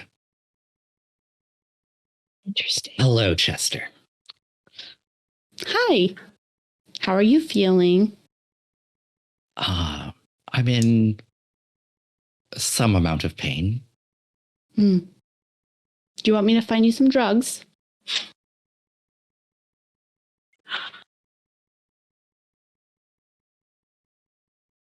No. Okay. Don't say I didn't offer. This kid. Like, what do I do with this kid? Oh, God. That mean is you not didn't have- just Marelyn's problem. You mean you can't didn't escape him. you didn't put detailed instructions on how to deal with Ghost in your letter that you wrote to yourself? What? Yeah, that seems like a bit of an oversight, Royce. I mean, Yeah, should get have it seen together, this. You Royce. don't know what's You know. in that letter. No, we don't. But clearly, you missed some things. Did I? Oh. Did he? Well, Who then- can say? Well, then what you should do is clearly just follow what the letter said, Royce. Clearly. I'm sorry you didn't get your book signed. Yes, that is. And it's like kind of like trails off, like trying to like continue putting the pieces together.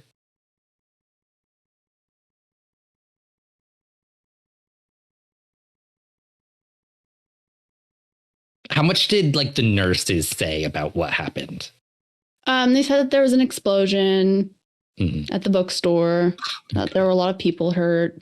And then Ghost says, "No, they haven't found her yet, if that's what you're trying to figure out." It's like he jumps 2 steps ahead of you. Mhm.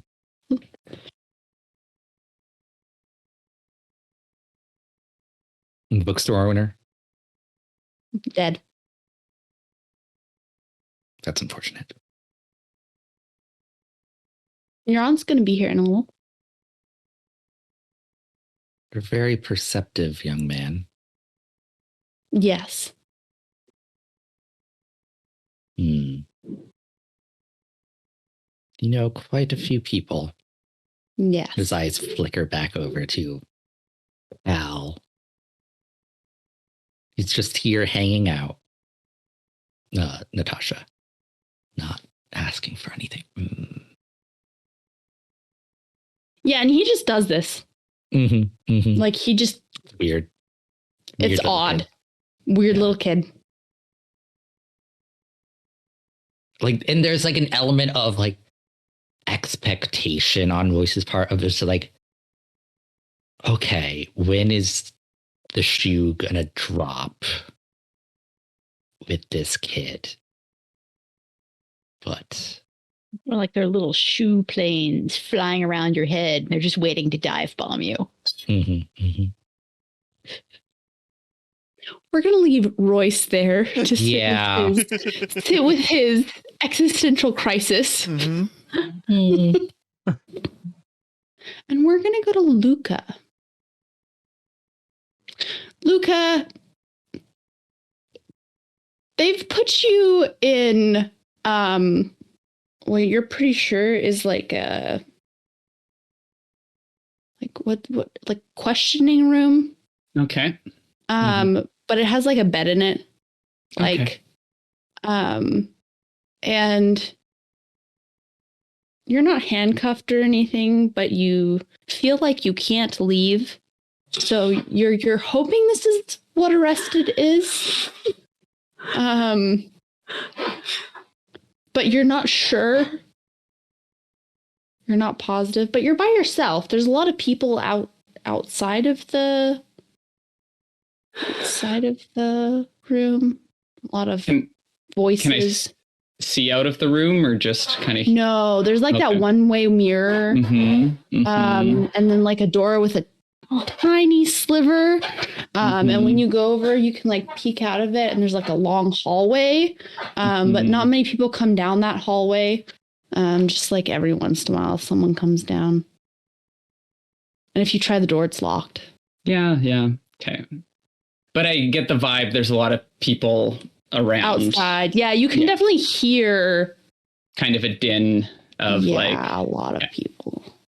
Okay, so Luka is just going to say, well, if you're listening... He's going to look around for like any like... Luka doesn't know how conjure work. He's going to look for like bugs or like any like mice, like small animals. Not necessarily knowing that Conjure probably can't shrink down that far. There's like a spider sitting in the corner. Okay, he's going to say, are you a regular spider or one of them? Nothing happens. Okay. Well, just in case you're one of them, I've done what was asked of me. Not really sure what to do next, to be honest. I'll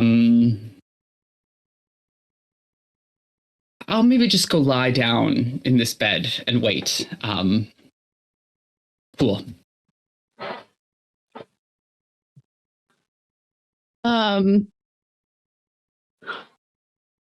And after a little while,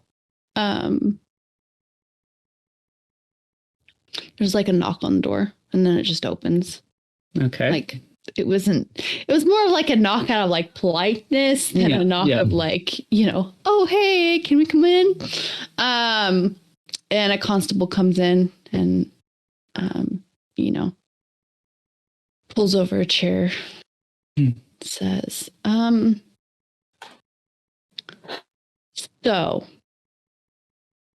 we have some reports that you were acting really suspicious at the bookstore earlier today. And no offense or anything, Mr. Lariel, but your mental health seems to be dangling at the moment. Can I ask a question? Of course. I don't know about, legal criminal proceedings that well. Have I been arrested? Am I under arrest? No. Okay. What would it take to become arrested? Well, generally some sort of crime.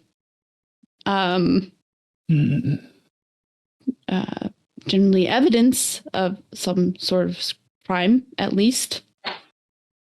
Evidence. Why are you wanting to be arrested?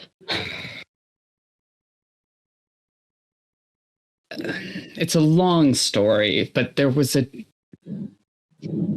faceless immortal acting as a dog with an extra arm,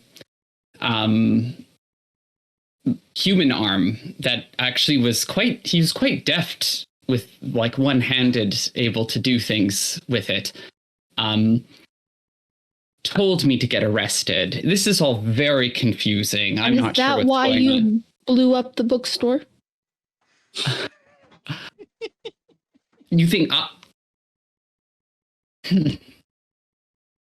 didn't blow up the bookstore. I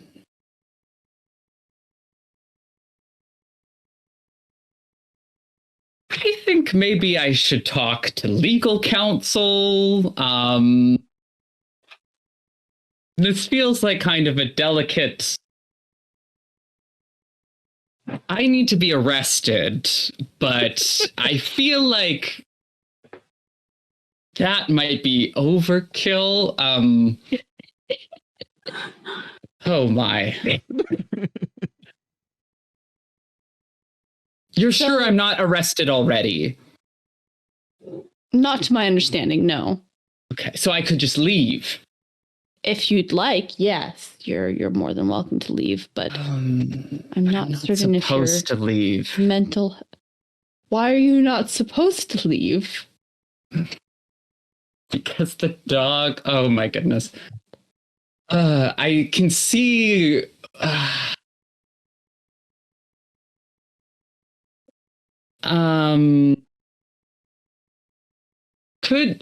What's Ghost Dad's name? Ulfin. Herschel, was it? Sounds about. Yeah, Herschel Ulfin. Herschel Ulfin. Yes. And is he like a sergeant or like what's his Captain. title? Captain. Constable General, I have. Constable General. Yeah, he's in charge could of yeah. I speak to Constable General Herschel, maybe.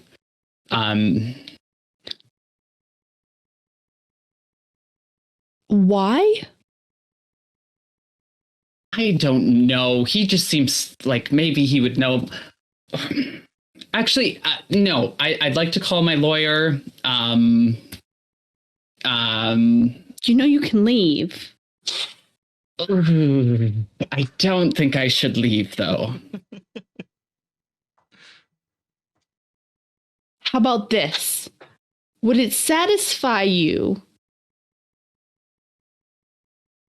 if I arrested you?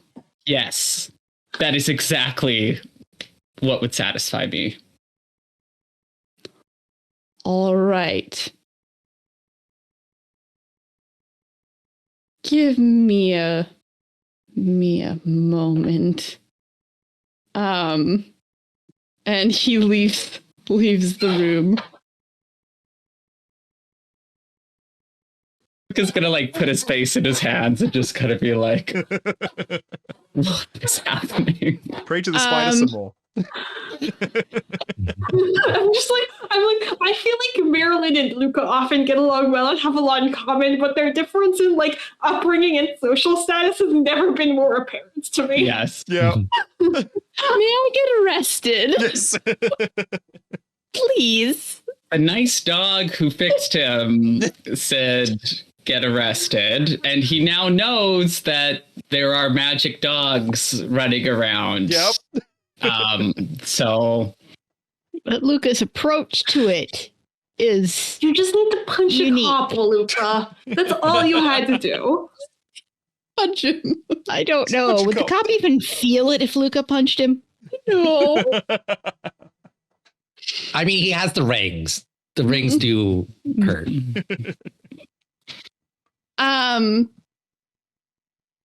Okay. Dervish. Yes.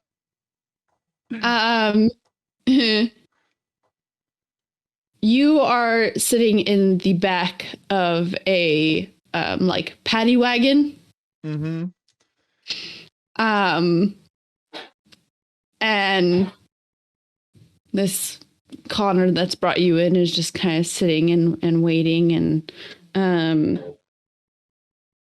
he says, "Okay, give me a second," and he gets out and kind of shuts the door behind him.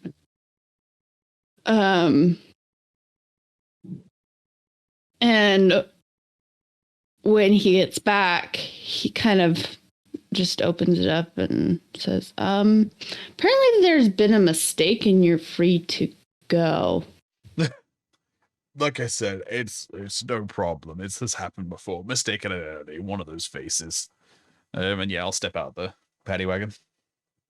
But as you step out of the paddy wagon, standing there is a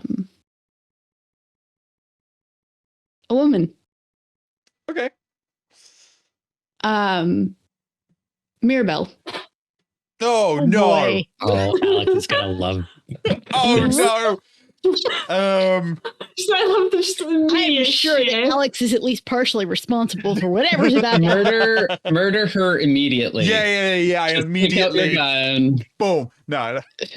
No, I mean the Connor's right there. Yeah. Hey, Mirabelle. Well, Like something on Lucas, my not fist. And you're Worth outside of It's worth it. Too bad Lucas not here, so he could just get arrested for it anyways. Kill two birds with one stone. but you're having a hard time recognizing her Okay. because she's now a redhead. Okay. Have I started something? She's not like dressed like a constable, is she? No. Okay, good. Just wanted to. How is she dressed? She's dressed like she was at the explosion.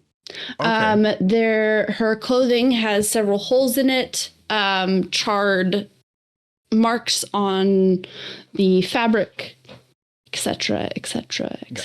So I would recognize her from the night of the fire. Would I know her name? I don't think I would.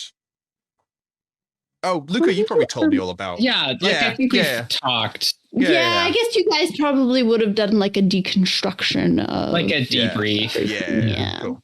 Well, and Luka would have said like Mirabelle is the person they should try to like pin it on. Yes. With all that. Yeah. Okay. Cool. Oh, it's you. And I'm gonna look at the Connor, and I'm gonna be like, is she free to go as well? And he just looks at her, and he says, "Oh, she was just here giving her statement. She was at the explosion." And she says, "Yes, I have already done that. Have you given your statement?" I did. They didn't ask me for one. Do I need to give a statement? I say to the Connor. Yes, I should take that. And he flips out a little book and, begins asking you questions about where you were at the time of the explosion and how that all happened and where they can find you for follow-up questions, etc., etc. Yep. And Mirabelle just stands there patiently waiting while you answer all of these questions. Okay. Cool. Once we're done, I'm gonna look at Mirabelle and be like, so, I know you. Feel like you know who I am. She nods, okay. and as the constable passes, and leaves her, she kind of gives him a little nod as well. Oh no. Okay. So we're right in front of a constable station. So should we move on to somewhere else so that whatever is about to happen, I would have thought that you would have felt, safe here, considering the fact that, I'm wanted. You are. Apparently I am as well. Yeah. Funny how that works. Yeah, I thought, how did that work out? How did that charge that was dropped suddenly crop up again? I don't know. Interesting. Odd. Mm-hmm. So Mirabelle, I think we should go somewhere else. Yeah, I think we should. Let's take a walk, shall we? Where would you like to walk to? I don't often take a journey without knowing the destination. That's fair. Let's just see where the road takes us. And I start just start indicating down the road. She just stays very still. Okay. Do you need something? Do you want something?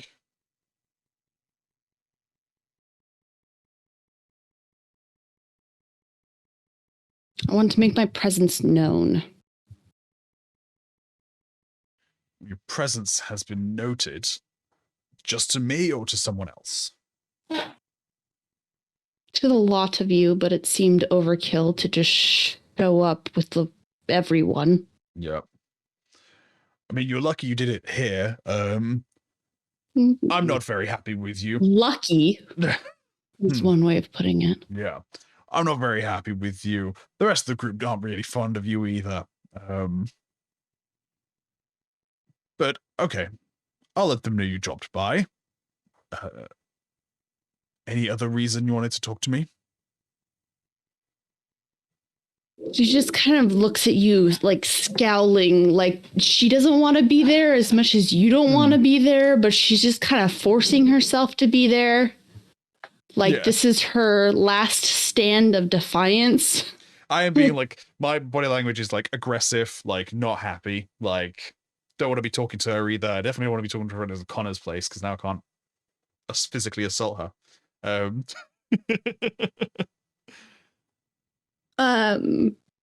she says,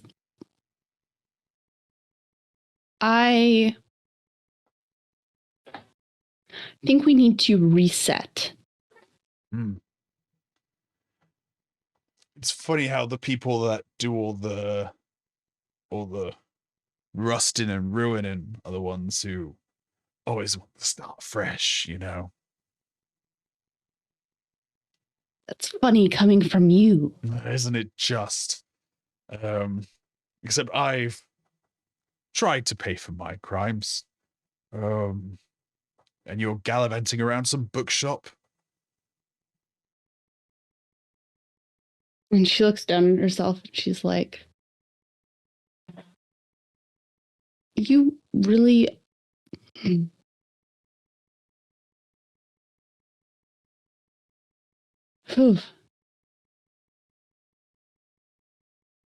This is a costume.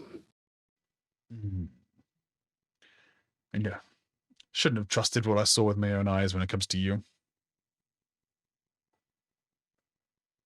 Is Mirabelle a cosplayer? Is that what this is? Or is Mirabelle a Khandra? Has she been Carmel all along? I think it's funny. Mirabelle is just really into this books and decided to cosplay as a I like that idea as well.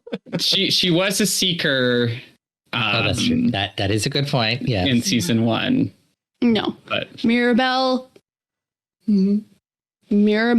has orchestrated it so Dervish shows up at the Connors.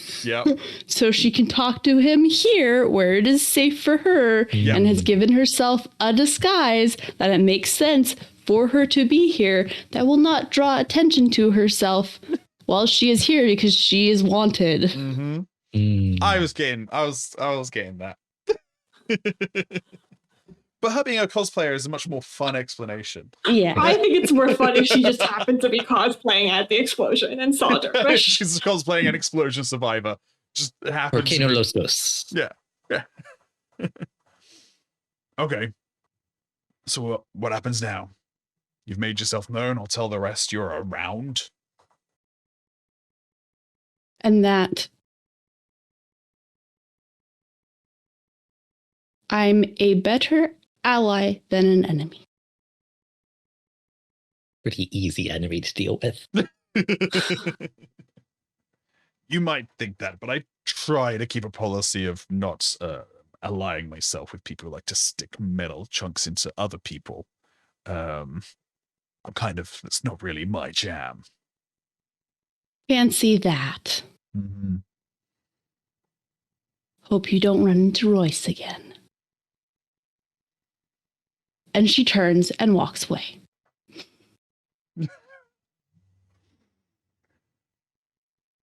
I let her walk away. I'm annoyed. Where would I run into Royce again? And why would that be a problem? She knows something. Well, and Dervish knows that Royce was there. Yeah, I saw the whole thing. Hallie told. And you're letting her walk Hallie told him. away. Do you really want to follow her? I'm gonna like I will stand in front of the constabulary watching her go. Then as soon as like she turns a corner, I'm gonna go like start following her. Okay. Roll me physique. Challenge. 2. Rolling my 7 die. I got 5s and a nudge. Okay. She turns down the road and goes down a few alleyways. And then pops open a sewer grate and jumps down it. Okay. Oh, do I follow into the sewer? Oh. I am gonna keep following her. I'm gonna jump down into the sewer. Oh, okay. Okay. Oh, let me think about this for a second. Sorry, let me think about this for a No, second. you said the thing. No, because You it might be said an the thing. ambush. Sewer's a great place to ambush someone. Yeah, okay. I'm not gonna. Yeah, I mean, yeah. we'll see what happens. No, I said it. Yeah, I'm gonna go down to the sewer. Follow her down.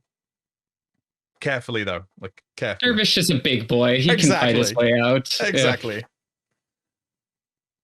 He gets Okay. jumped. So you jump down Hmm. into the sewer. Roll me a physique of 3. I roll 5s and nudge again. Okay. You see her sloshing off down through the water. Hmm. It is not a pleasant place to be. And you definitely realize, kind of as you're going through the sewers, like in the low water, Hmm. you see like every once in a while, like the glint of eyes watching you. Oh, God. They're not rats. Oh. They're crocodiles. Oh. Oh. This is excellent. Oh, and Mirabelle doesn't seem phased by the crocodiles. No, she does Uh-huh. not. Uh-huh. For whatever reason, Mhm. she seems to be okay with the crocodiles. They're her cousins, her family. Oh, man. I mean, to be fair, crocodiles are pretty like mellow as long as they're fed. Mm. Cool. Thanks for telling me that. I'm going to continue following her through the crocodiles. Not that Dervish knows that. Yeah, not that Dervish knows It's that. just like, Um, well, this lady doesn't seem upset, so I'm just gonna follow her. yeah, I'm like, if she could do it, why can't I? You know? Not gonna Yeah, be so- shown up. She continues through the sewers and ducks around a corner. And then as you step out onto like a solid platform. Okay. Which looks to be like a service area kind of deal. Mhm. And you see that she has a sleeping roll laid out and like an entire little campsite set up. He's a super And- person. She just looks at you like, Like, what the hell? really? Mirabelle goes, What? I didn't know that Colas Blooded could be that quiet. Oh, it's we're surprisingly dexterous when we want to be. I just wanted to double check that if we were to be teaming up, we knew what we were getting ourselves into. This is a very pleasant image. I'm very happy about this.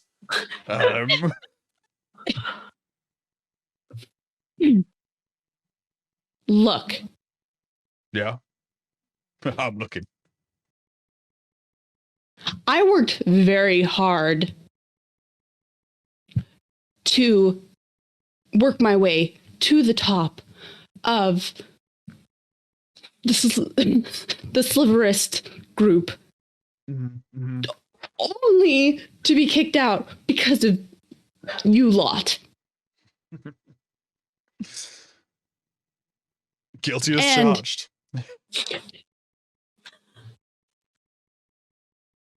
And now I'm here. So,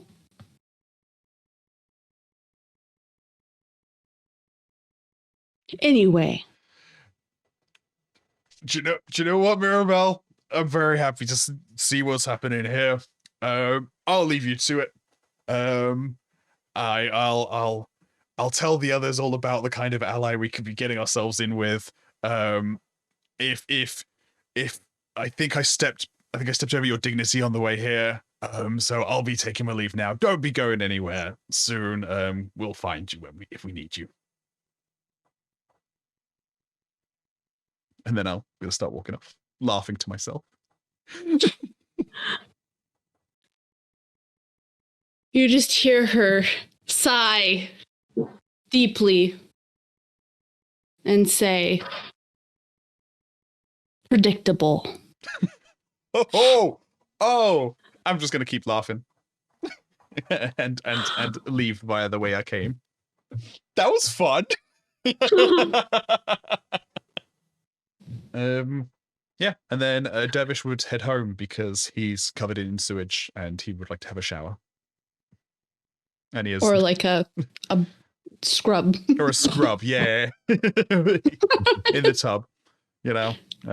And yeah, he doesn't really have a reason to go back to the constabulary. As much as I, the player, wants to go back to the constabulary and go talk to Calcifer, Dervish doesn't have a reason, so he's going to go home and clean.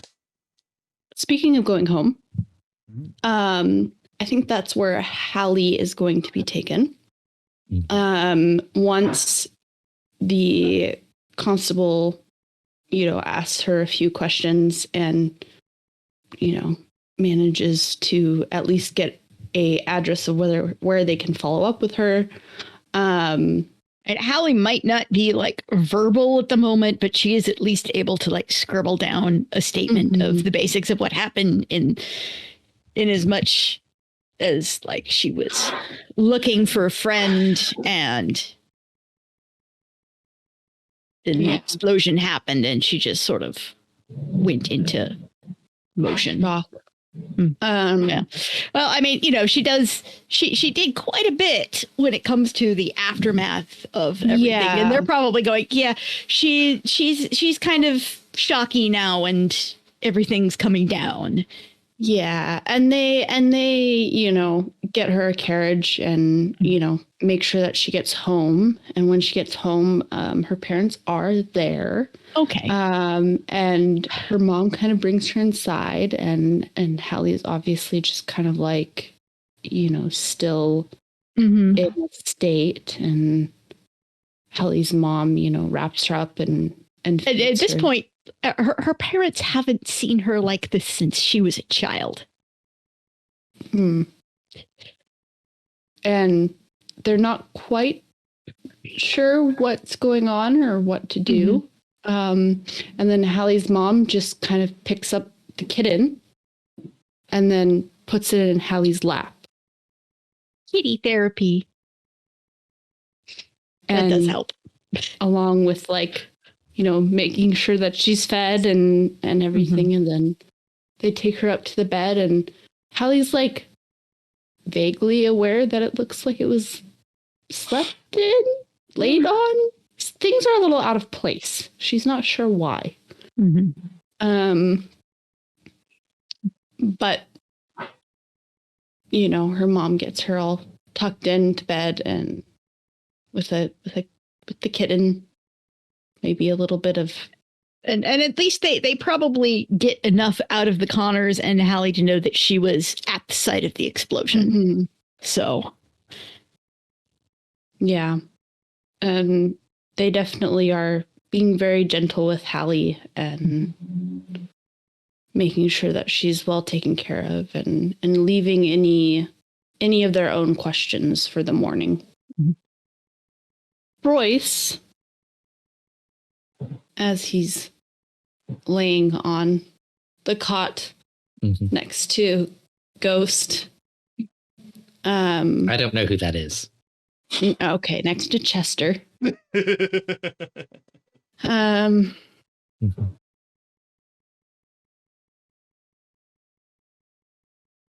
Chester says,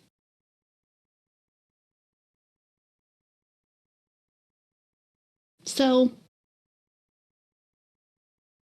how's work been?" Work is work. It's exactly as expected. And he kind of just nods and then suddenly he perks up. And then he giggles. Just at seemingly nothing. I follow his gaze. He's looking down a hallway. Mm-hmm. And he says, "Okay. There's this kid. Well, not a kid, not like me, but young like you, kid like you. He's in that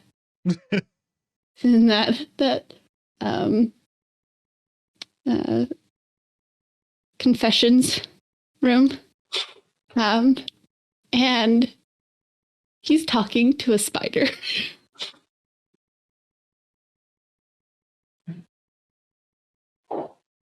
Luka's right there. Yeah. I don't know anything. Okay. There's just a look of concern on Royce's face of is he all right? Oh, he's fine. He wants to get arrested. He does this every once in a while where he gets something silly in his head and then Okay. just goes with it. So close and yet so far away. Wish Royce was a tin eye. Oh, wait. He's in a lot of pain. He is not burning tin right now. No.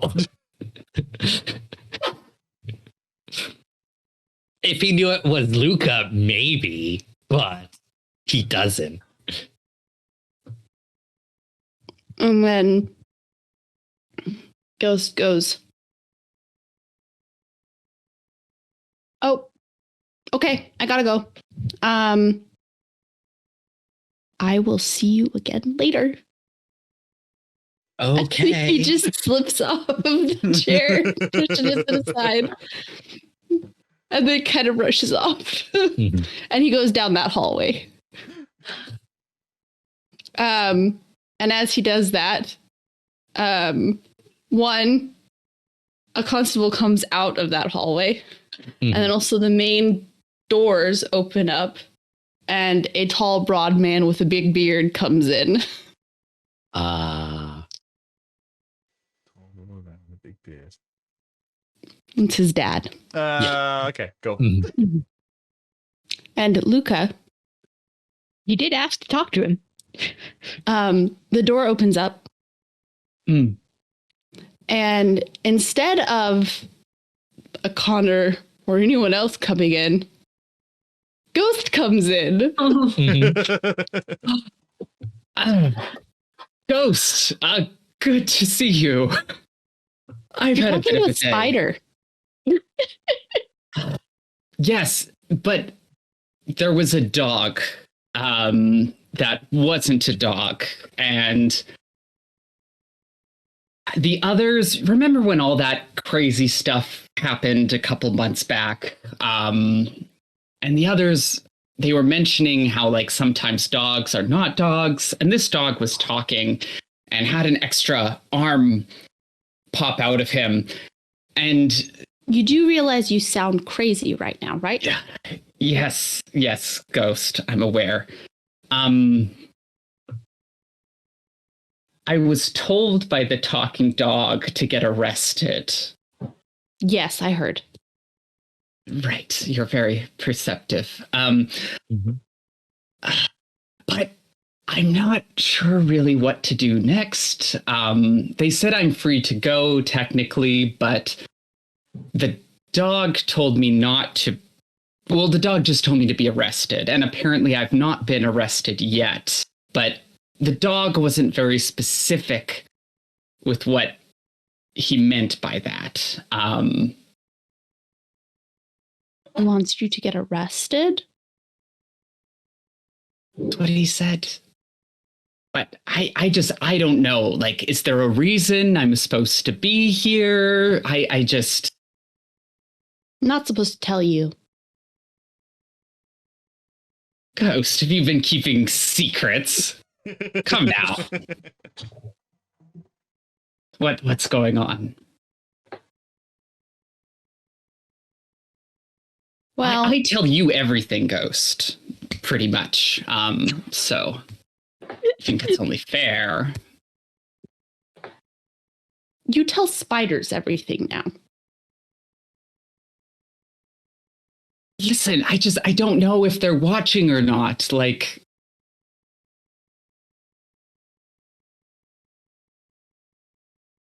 Well, roll charm.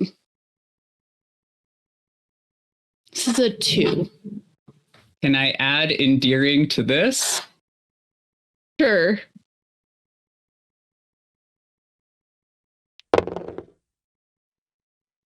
Oh no! How many? Nudges. How have you many got? nudges you got? Just one. I've only got one. So, You rolled a 1 and a 0. yeah. He says, well, unfortunately, the boss said I can't tell you. The boss. And who did we decide the boss was? Because if I recall on our last conversation, there was some confusion about this. I saw Dervish and Hallie were there. They mentioned Royce was there as well, but I'm not sure if he Oh, is so you in. do know Royce was there. Well, Royce is out there. Royce is right out there. Yeah. By the jail cells. Hmm. Do you think I could just pop out? Have you been arrested? Apparently not yet. They're working on it, is what they said. Well, I mean,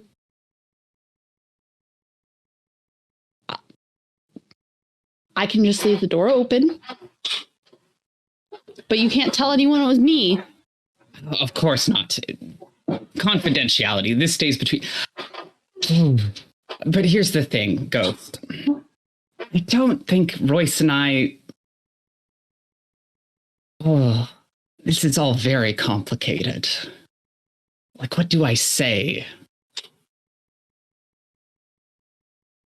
It's been a while, you see. It's going to be a little awkward.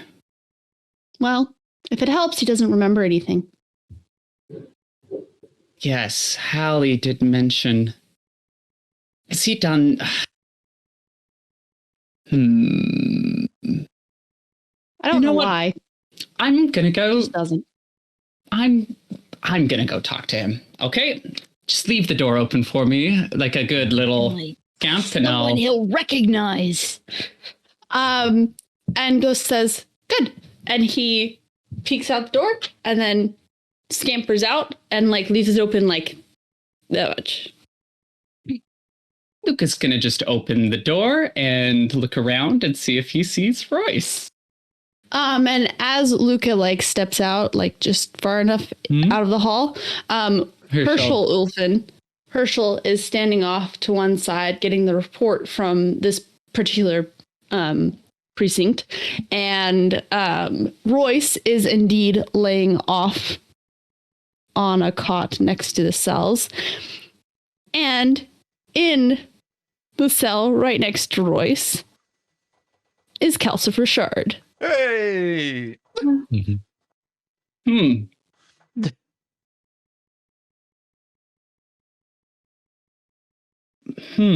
Yes. So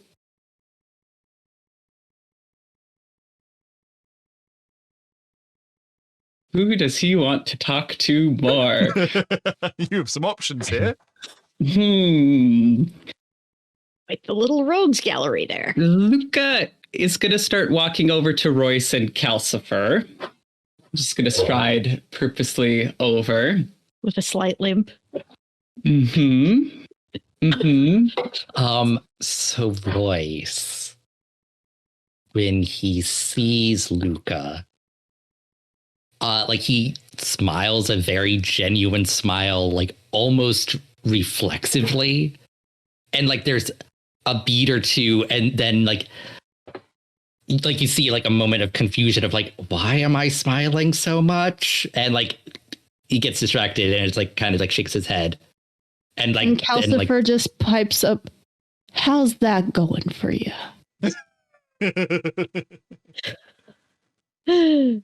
And Royce just side eyes him. And Luka will walk up and say, Royce, one second. And he'll go to Calcifer and say, you're alive. Yes. We need to talk. There's a lot going on, and I think we need you. Unfortunately, I'm a little tied up at the moment. Yes. Maybe we can do something about that. How did you get here? How long have you been here? Calcifer just says, well, they brought me in on transfer yesterday morning. He's been arrested this entire time. And where have you been? Prison. For the whole last... I mean, not all of it, but a good portion of it, yeah. Huh. Interesting. Well... I've been working on something. You've been working on something. Excellent. It's good you have a plan. Honestly, things have kind of fallen apart a bit since you've been gone. We didn't really know what we were doing a bit, but we managed. There's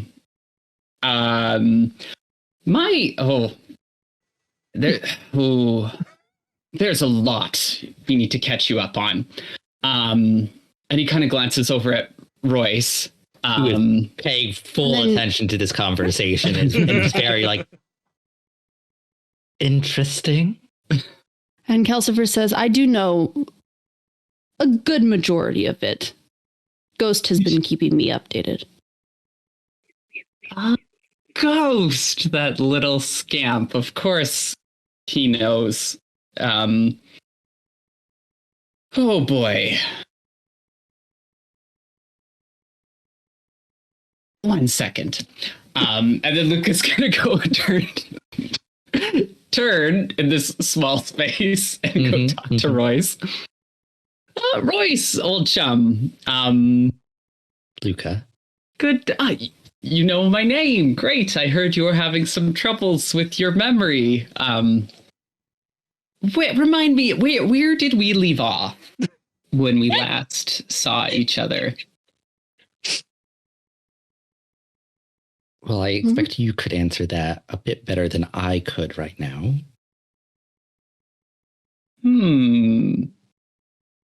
Very interesting.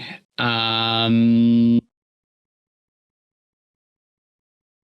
hear you've been helping out my grandmama with some little tasks.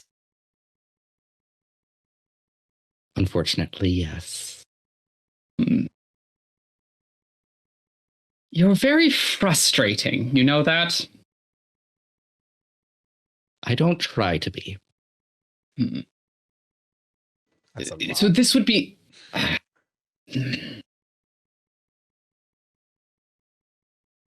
So, what did you do to your memories? I feel like you've gotten yourself into a dangerous situation because you don't have all the information, but I'm not sure how much information that you have. Calcifer just goes, I am in a dangerous situation, yes. But I knew more when I was getting into it. And because of the situation I'm in, certain memories are very dangerous for me to have. Right. So it's better if they are elsewhere. Okay. And where, just for the sake of, where is elsewhere exactly? Where I don't know where they are.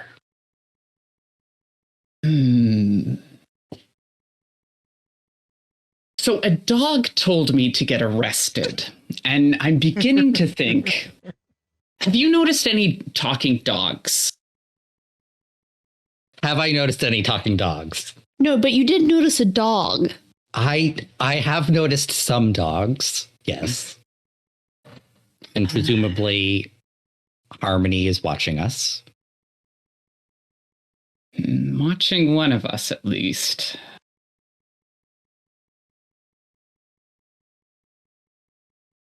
So, where should I begin? Probably not in the middle of a precinct, Luka.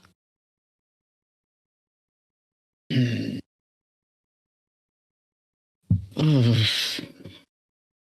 are you? We should... Who's this? Yes. Oh, this is a good mentor of mine. This is Calcifer. He's something of an employer, mentor, business associate. Doing the timeline in my mind for how.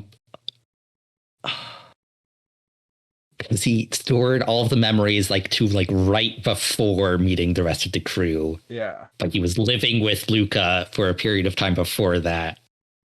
Was Calcifer mentioned in that time? I mean, that's up to Luka Yeah. and whether or not he would have... Told you about the shenanigans. Yeah. Yeah. I think Luka, it's up to you whether Royce remembers it. It's possible he would have slipped up and used the name a couple times, but I think he would have been trying to keep that separate from Royce before bringing him in.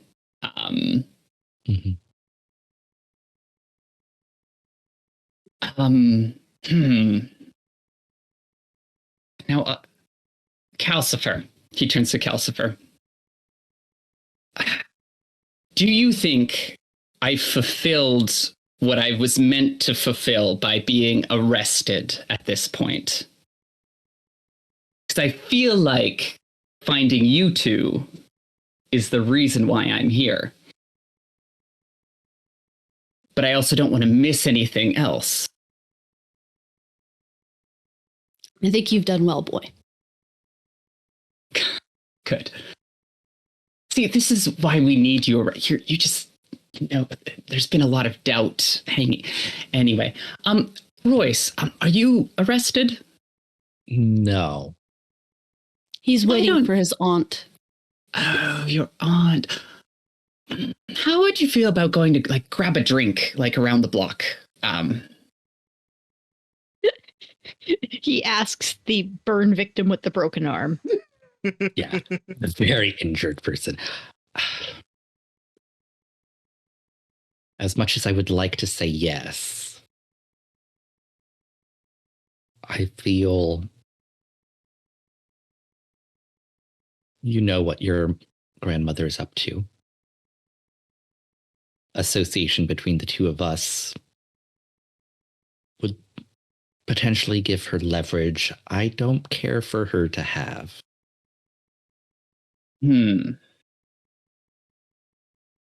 Leave my grandmother to me.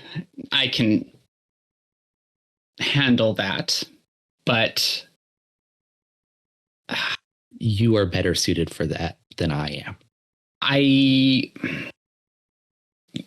you're not operating with the full picture, Royce. And I know there's a version of you that thought that was a good idea. But I think you were maybe wrong. And you've been making it very difficult for others who care about you to keep you out of trouble. It's kind of the point, Luka. I'm not quite. What is the point of what? I'm in a dangerous situation, as you Mhm. said. Yes. I could not be in that situation if certain relationships were active.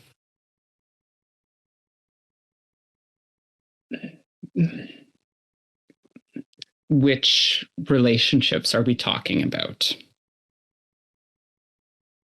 The crew.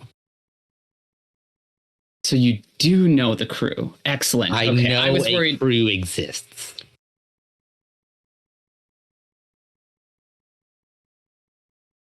And then Kelsifer goes, someone's coming. Luka will turn to see who's coming. And Herschel Mm-hmm. is walking over. And he says, well, isn't this just a party? Yes. Funny story, sir. Is anyone else kind of listening or within earshot? I mean, yes, there are a lot of people. Luka will kind of try to lower his breath, speaking to the constable as much as possible, and just say, you might know I've been doing some work with your wife. I've had some appointments, and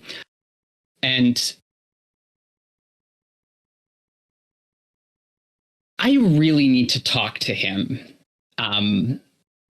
But I will come back, and there's a lot going on here. And I thought I needed to be arrested, but I don't think I need to be anymore. So I was told I was free to go. So if me and this individual could leave, and we could catch up later with whatever else. Have you seen my son? Yes, I did, in fact. I did not see where he went, though. He's a little rascal, that one. Always underfoot.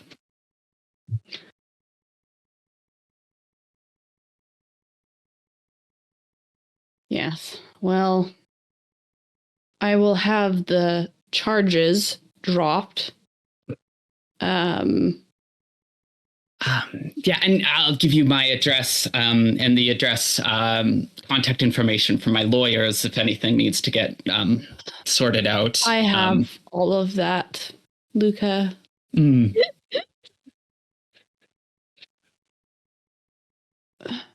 I'm sorry for the inconvenience, sir.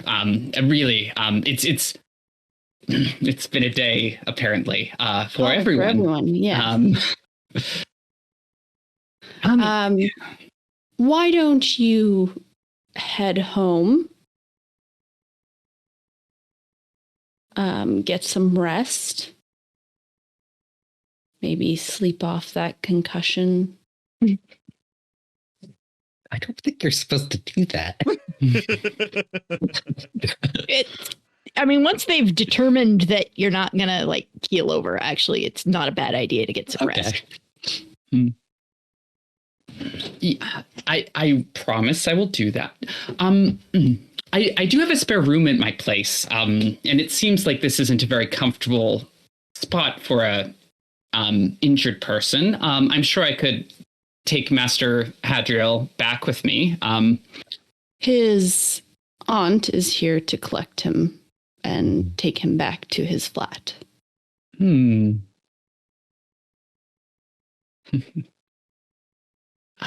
Well, I'll just say goodbye then and be on my way. If you could just give us a moment. And Herschel says, none of my business. And then he looks past to Calcifer and says, Mr. Devereaux, we will be transferring you tomorrow.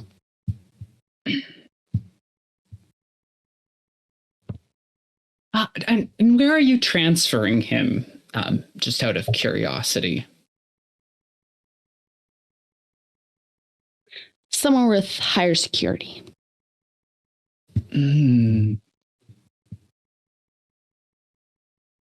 Right. And why is he just seems like a nice fellow to have conversation with, very personable. Is he dangerous? What's his... Young Master Lariel. I have other things to be doing. And while my wife seems to have a soft spot for you,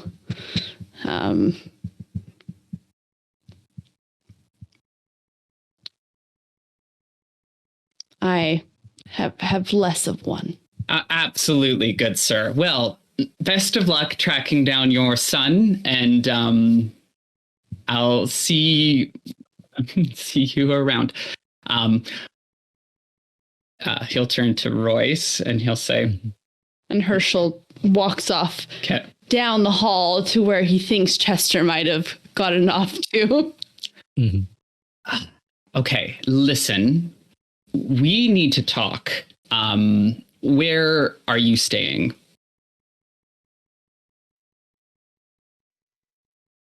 Do it, Ian. Come back to the group. Join us. You know you want to. Okay. He figures Luka could get this information through other means anyway. So he will give Luka his address. Okay. Yes. I will be following up, by the way, to make sure this is the correct address. And meet me tomorrow. What time is it? It's like 7 in the evening. 7 in the evening.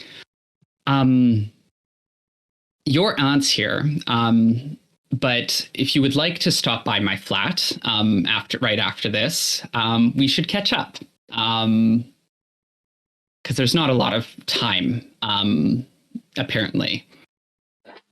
And you should really have some more information. So I hope to see you soon. And if I don't, I'll come looking for you. And don't do anything stupid. You don't know things. And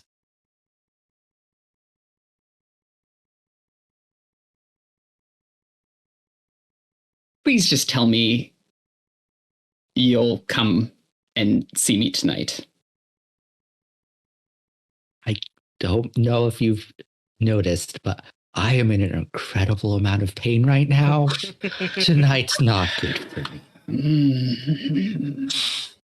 Well, then how about I come to you, okay? I'll come visit your address. I'll be by in a couple of hours with something for the pain.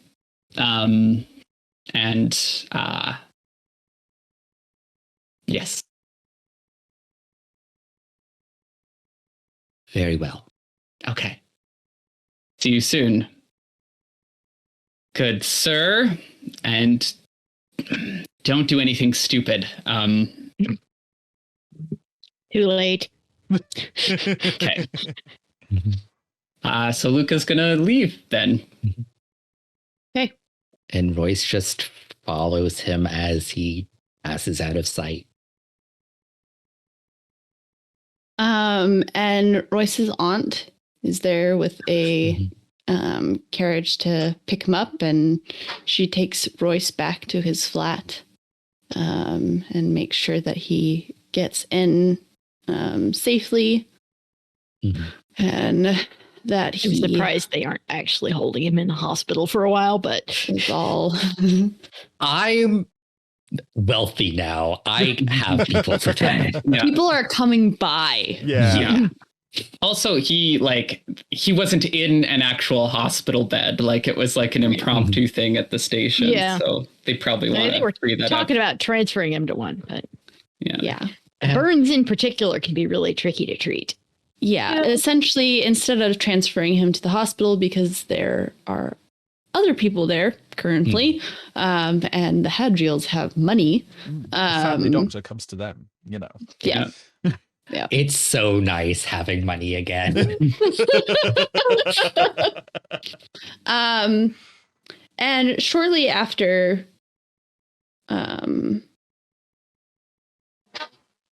Royce's aunt has left, there is a knock at the door.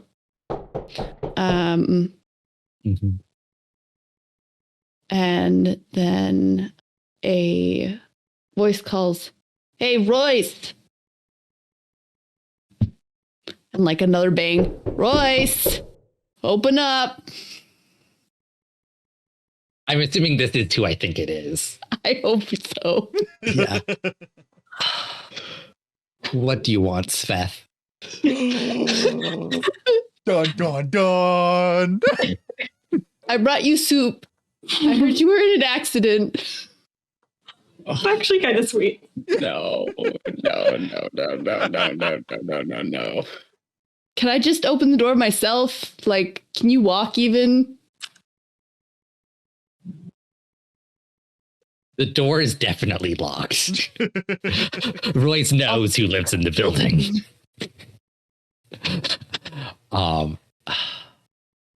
I can replace the knob if I need to.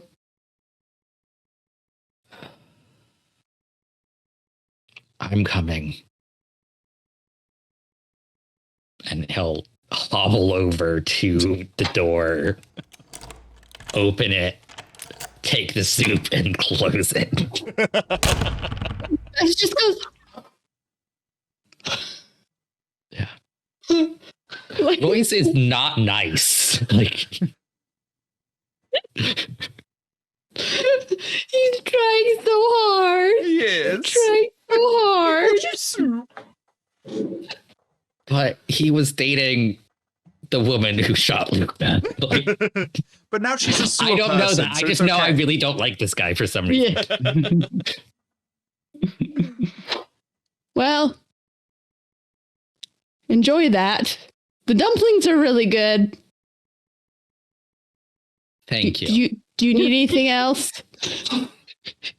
Some solitude would be nice. Okay. Sleep well. Thank you. Hobble over, put the soup on the counter, stare at it. I'm like, is this poison? Mm.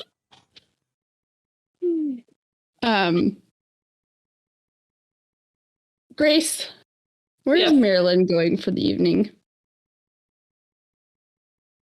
Probably back to her apartment. Okay. Just checking. Wanted to make sure that that's what was happening. Yeah. Tucks herself in. All is well. Luka, are you following up with Royce that evening? Yeah, so I'm not sure, like, as a crew, if we have a way of getting a hold of each other. But Luka is going to try to round everyone up and go to Royce's. Cool. I was going to try and round everyone up and tell them the hilarious Mirabelle news. So you don't know where Marelyn is. Yeah. And I do know, I'm assuming how to contact her. We use Ghost as our runner. We need to. Yeah. Yeah. Yeah. Yeah. As I'm leaving, I guess, the precinct, do I see Ghost skulking anywhere? No. Okay. Ghost is off on other business now. I just love the image. Marelyn's like, gosh, it's been such a long day. Like, Ghost came by, and then I had to like shoot a bunch of people. I'm happy to go back. And then the rest of the crew was like, in an explosion, almost died. And like, Calcifer snapped. So I think then Luka will find just like a regular courier and send a note to Hallie and Dervish. Oh, it's gonna take more than a courier to get to Hallie right now. Because I'm like, yeah. I think the only person you could reasonably get to right now is Dervish. That's kind of thing. So this is what he's attempting to do. Yeah. And he's also going to tell the courier to leave a similar note at his flat in case Marelyn stops by there. Just saying, we need to talk. It's about K. K is like underlined 4 times. Brackets, the important K, the one we all have been wondering about. Yep. And R, you know the R, Luka. Meet me at this address. Coded letters. Meet me at this address, and he writes down Royce's address. It's urgent, ASAP. Luka. And then I do have to say is like Royce is in a very nice apartment building that would absolutely have a doorman. Oh yeah, for sure. Yeah. So Luka that does not come Luka will drop the note at his flat himself and will get changed. And then we'll probably follow up with Dervish, where did he go? No, he told them to meet there, so he'll go directly to Royce's, and we'll see who meets him. I don't think that note's going to make it past Hallie's parents before the morning. Yeah. No. So, yeah. So Luka will just see who meets him at Royce's. Luka gets to Royce's. I'm going to say he gets past the concierge, given who Luka is. But sitting outside of Royce's door is Seth Hastings. Just like this giant blonde puppy dog. Luka kind of glares at him. And he's like, what are you doing here? What are you doing here? I live here. In there. That apartment. No. Oh. A different apartment. Yes. Do you have a room? Right there. And he points to the door next door. Okay. Well, anyway. Not nice seeing you, but move us. I need that door. No, he wants solitude. Did he tell you that? Yes. You guys have been talking. Yes. He doesn't know what he wants. All right. So get lost. You are not. This is none of your business. Shuravf, don't tire yourself out trying to think about it. Just go take a nap. I love me, Luka.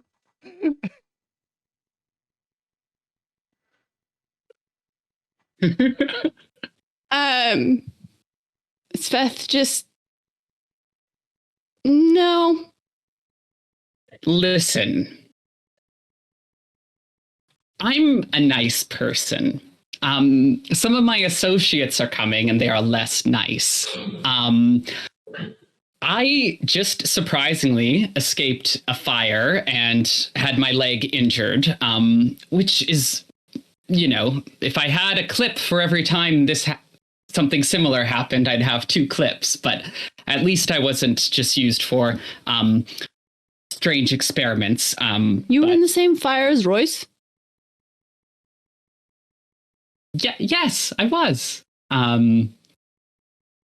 That, you know, Luca's gonna try to push past him. How loud has Luka been talking? It sounds pretty. Not quietly. Like, But yeah, Luca's just gonna try to get past Shuravf. Okay. This is going to be a versus roll. Mm-hmm. So it's a contest. Actually, can I say, Luka kind of says like, fine, I'll come back. And he kind of goes to leave, but then he does like a fake out and then tries to like push past him. You're trying to get an extra You die. can add an extra die. Boy, 3 dice instead of 2. Yeah. Oh, wait, no. Oh, Okay. Shuravf Okay. got some 2s. Oh, Okay. that's that's not too bad. yeah, but there's Luca's roll. Yay! Luka once again. trying Wouldn't be so- overpowering Zeth through sheer pratfall as continuing. But would it really be Shuravf if he didn't roll lower than he should on Yes. his rolls? Against Luka specifically. the dice ship Royka. Shuravf gets pushed out of the way And and you pound on the door. Luka is like, Royce, I know you're in there. Tell this simpleton to get lost and open up. Royce very quickly hobbles to the door, opens it. It's like, what are you doing? And like sees you, like sees Shuravf. It's like, what are you still doing here? Go away. You wanted solitude. I'm assuming From at this you. point, to paint a picture, like, because Luka like got past Shuravf, but I'm assuming Shuravf is maybe like tried to grab Luka at this point. He more was just kind of like doing the like, Yeah. and really the problem was that he was still sitting down and never stood up. And so Luka was like, just like, and then as Luka approached, you know, Shuravf was trying to get up and like block him. And yeah, it was just a mess. Mm-hmm. Shuravf is very pretty, but not very bright. So get lost. Don't you And like dare make me Royce feel just bad. lets like that. Luka in and then like closes the door. It's like, He like Okay. looks down each side of the hall and then kind of like, and like goes to his room or his apartment. So first, there's going to be some other people coming. So tell your concierge if they come to let, if there's a Kolos man. don't stop talking right now. What? No, No, what? I can't know. Too bad. If there's a Kolos blooded man with reddish hair, he's allowed to come up. A short kind of sassy looking woman with like working duds. She's also allowed up. And then another woman. I'm not sure what she'll look like actually, but actually, just if people are coming looking for you tonight, I invited them, so they're allowed up. So ring down to the doorman. And we should probably move you because that guy is definitely a spy and is keeping tabs on you. He can't be trusted. Yes, I'm aware. So, yes. Which is why those people should not be here. And like Royce will hobble over to a window, get out the copper clip, store the memory of what Luka just said, and throw it out the window. Luka will try to grab the copper clip from him before. Contest with your 2 dice each. and both of you are injured, one of you more than the other. Yeah. Luka's gonna be like, no, you don't, you stupid. And he's just gonna like try to grab the clip. It's for their protection. This is for your protection, you idiot. He's gonna try to grab the clip. Okay, I Moments feel like this. I wish I liked popcorn. yeah. I feel like Luka should get an extra die because of my injuries. Yeah. Hey, go ahead. Yep. Okay. Does Luka get an extra die? Yes. Yeah. Beautiful. So it's a 0, so you gotta get more than a 0. You have nudges, don't you? Yeah, Luka got a nudge. So, I only have a total of 2, so I can't bump it. But So you got what a nudge. happens? and- Illustrious- Oh, it breaks the Narrator. tie. Yeah. I guess. Oh, The nudge breaks the tie. Yeah, I won't bank that nudge. So if I can Okay. use that to like break the tie. I'll let that. So it's a very pitiful with 2 injured weaklings scrabbling over this clip. And I'll say at one point Luka like tries to pin Royce's hands and like grabs like the coin in his teeth and then like pushes Royce away. oh, that hurts. Okay. And he's like, stay there. And he's going to start also trying to search Royce's pockets for more copper. I never described my apartment. That No. was a Describe thing that your was happening apartment. last episode. Describe your apartment. Okay. So it's like a very like Scadrial Art Nouveau. Okay. And it's like very like fluid lines. And it looks very, it's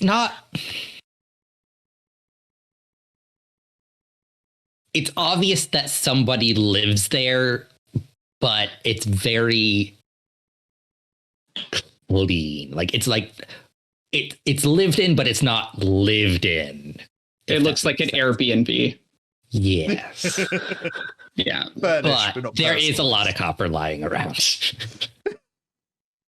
Luka's going to start collecting all the copper he can find and just putting it like in a pile on the couch and just being like Royce, like, stay away.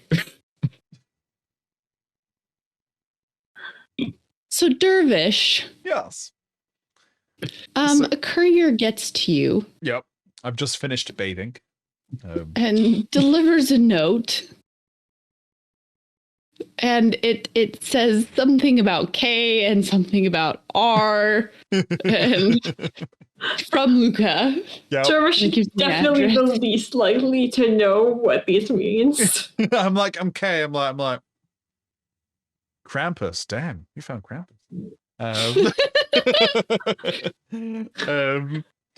Yeah, I get the impression that I should go, and plus I really want to tell Luka about the Mirabelle thing. I'm still chuckling to myself about it. So you get to the address, and it's just this really nice apartment building. Mhm. You stick out like a sore thumb. Roll me a spirits roll. Yes. That Of is 2. 2. I have not called down to clear his entry into the building. But I will have brought the note in case there are questions. I am on fire today. I think I've rolled nothing but 5s this whole session. I rolled a 5. Sitting outside of the apartment building is a dog.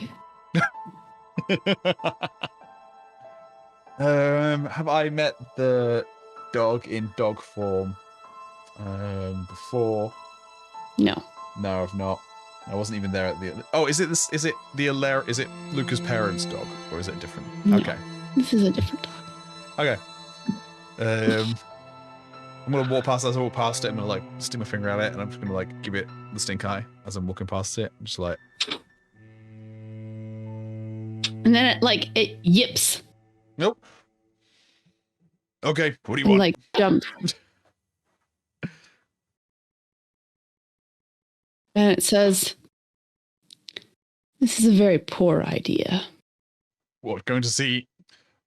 What? Seeing Luca? Luca's feeling stressed. I'm gonna like squat down so I'm like eye level with it and be like, Carmel? No. Okay. Do all Condra look the same to you? Yeah, well no, you all look substantially different from one another, so every time we see you, so it's hard to tell, okay? He's been a horse, he's been Marelyn's dad. He wrote me a letter once, but I'm like, it was either paper, I don't know. No, we can't turn it into paper. No, you say that now. Okay. So why shouldn't I go see Luca? Well, Beth Hastings lives in that building. Oh, is he not in the sewer either? As well? What?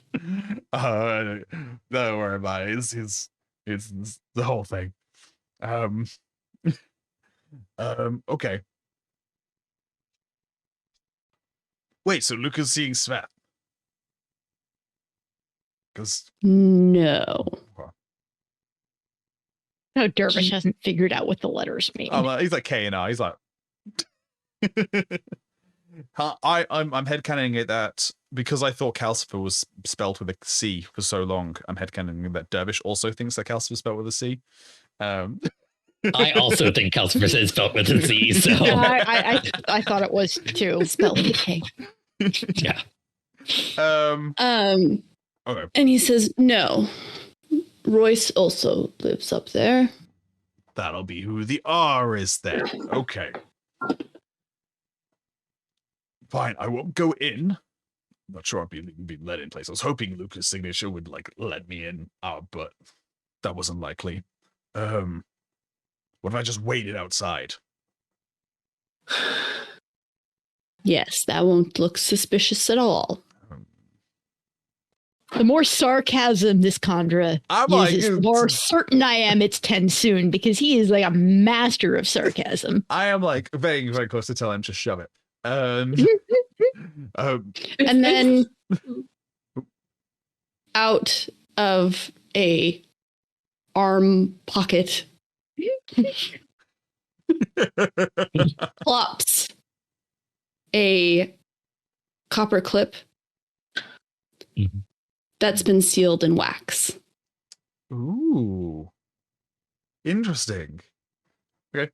I pick it up. One of Royce's. Yes. Okay. But you don't want me to go up and give it to him. You think that's a bad idea?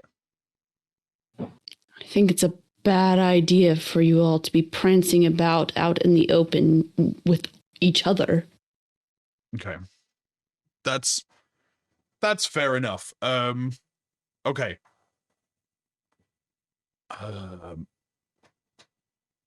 That makes sense actually. Okay.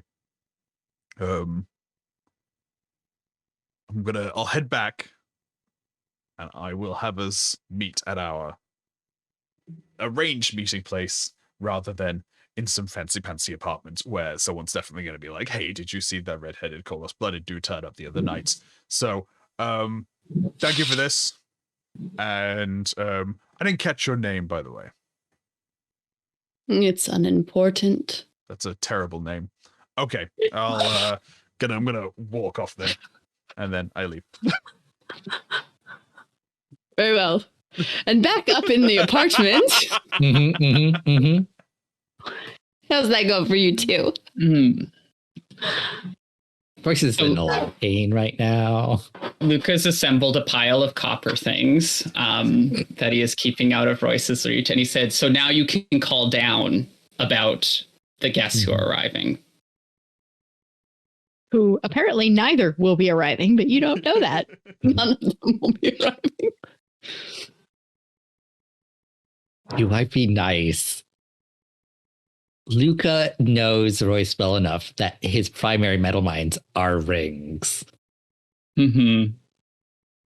And he's still wearing his gloves.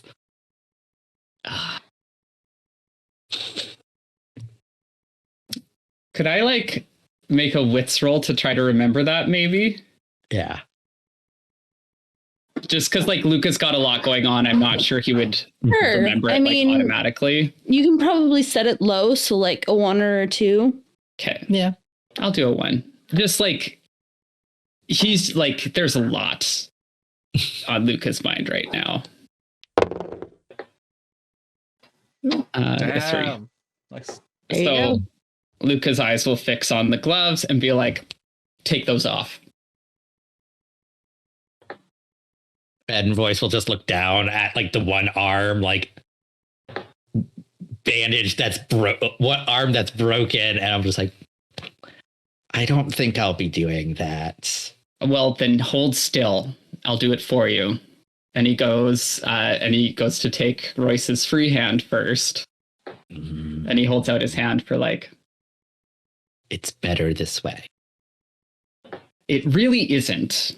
It really isn't. And I think it's important to follow the instructions of the person who has the most information, which in this case is me.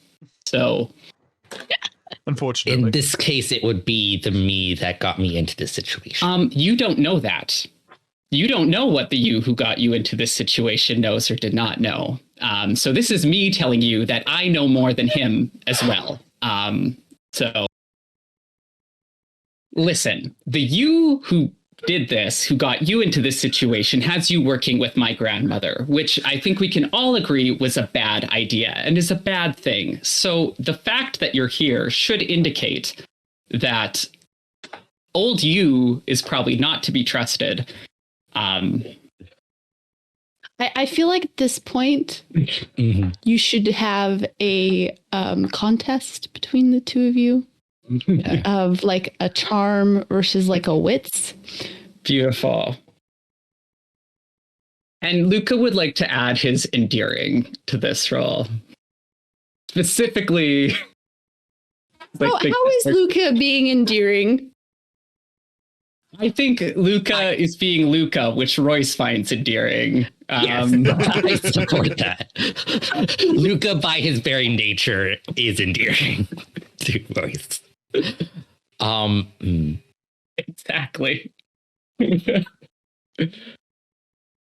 I feel like I should be able to add my personality, which is cool and collected, of trying to just That's fair. stay.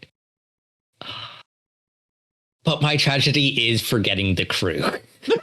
I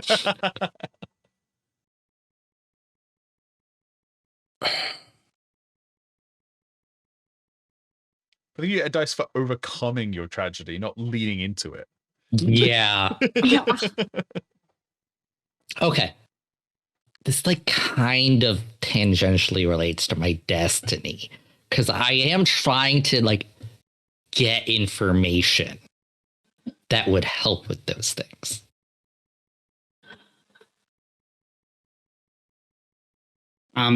Luka would also like to add a dice for his new drive, which is make amends for the sins of his family. And Royce is specifically mixed. He's trying to protect Royce from his family. Hmm. I Okay. like that we're both getting. This is PvP, man. I know. Just keep stacking your dice. Yeah. I'm just disappointed this is a mental conflict. This episode is just Race wants Luka to punch people. And Luka won't punch anyone. No. No.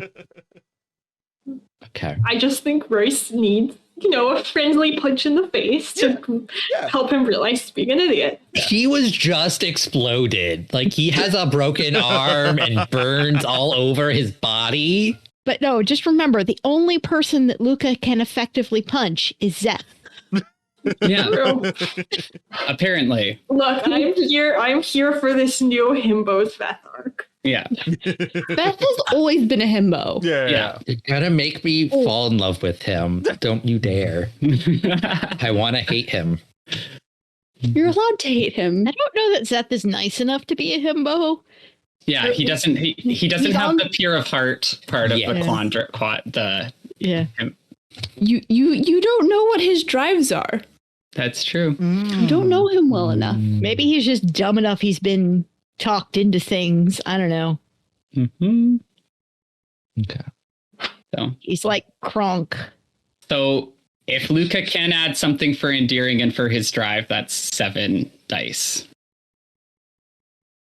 Okay. How many dice does Royce have for? Okay, so I'm assuming Luca's rolling charms. I'm rolling wits. Yes. Okay, and I can add my personality, cool and collected, and my destiny. See, I'm struggling with destiny because both outcomes get you information. Well, Royce thinks only one option will get him the information he wants.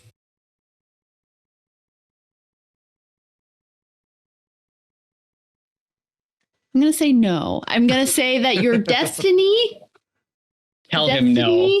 is not. The destiny is not information of Royce's desire. It's information. It's what he needs to hear, not what he wants to hear. It's the truth. Okay, then I guess I have 6 dice. Okay. Doesn't mean you're not going to win. I feel like Luka should roll first, though. Yeah. Because I feel like he's initiating. Okay. Oh no. 5s. Wait, no, Wait, that's why are good. you saying, oh no, Yeah. we want Luka to win. We want Luka to win. Can I add a... So if I only have 2 nudges, so like, and I can't bump it higher than a 5, but can I add a stored nudge just to do like a 5+? I would say no. Okay, yeah. So it's a 5. And it didn't matter. Royce rolled nothing. Royce I got 1 nudge. You got a royal flush, but that means nothing in the Mistborn Adventure game. Yeah. I think Would have been good in Yahtzee. Yeah. I think Royce, you need to narrate why you fail so hard. I mean, I feel like that's obvious. It's because it's Luka. And it's like, because like, and like Royce is just getting frustrated because like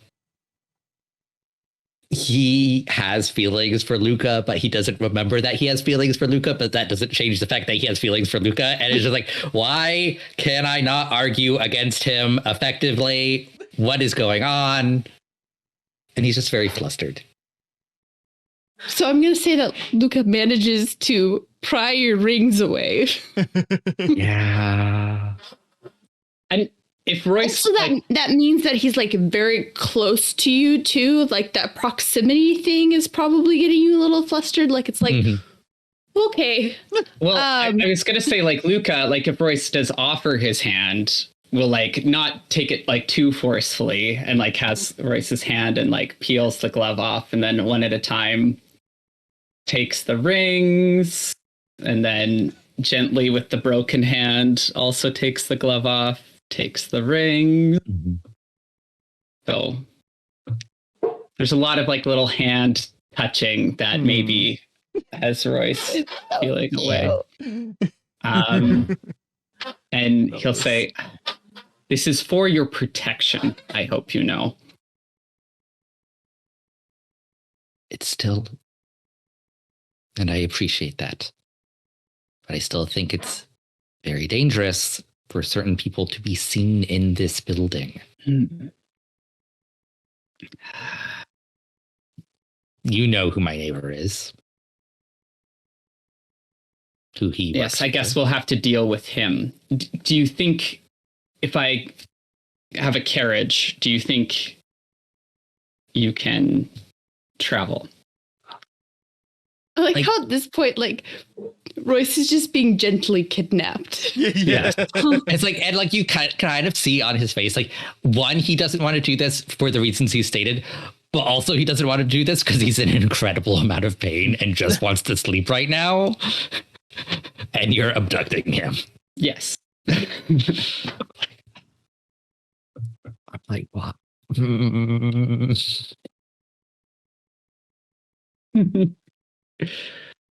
You This could is just hard. Say, you could just say, "Can we do this in the morning? You can Yes. sleep here." Yes, I say that.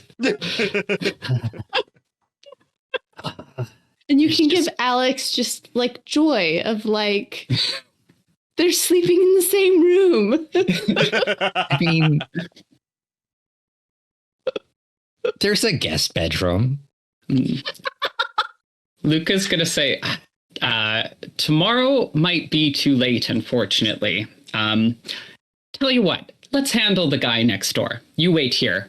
Oh dear. Give me your keys. Luka thinks he has backup coming. Oh no. Oh, no. How are you going to handle him? That's...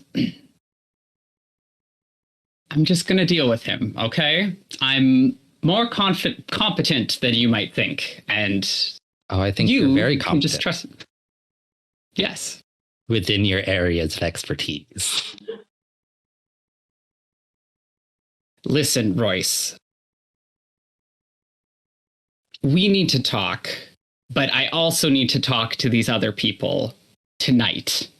It's very important. You know, you can do one thing at a time, right? Yeah, I love how like behind the scenes he's not talking to anyone tonight because Hallie's dead asleep Yep. Yeah. and Dervish Marelyn's died. also asleep. But he thinks Calcifer is getting transferred tomorrow morning. I So mean, he's probably right, and he probably just needs to go physically run down the crew because we're not showing up, but he doesn't know that. And honestly, Royce is certainly in no condition to help us Okay. anyway. But So Luca will say, look, if you can't travel and they can't meet here, if I can trust you, I'll figure something else out. But I'll need a key to your place so I can get back here.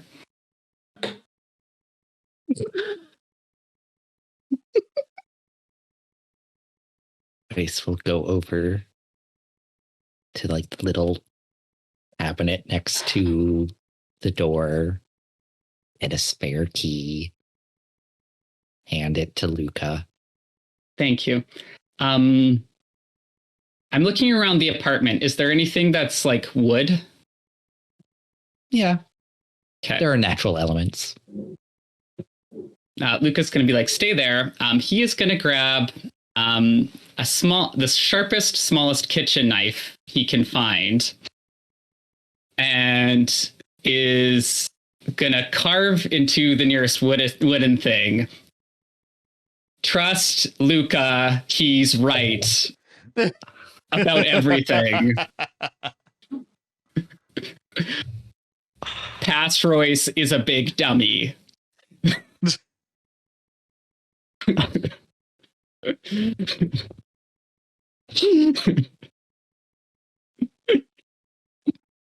Okay. So You do that. yeah, he's going to do that. And he's going to be like, I'll be back for you soon. Take a nap. You look awful.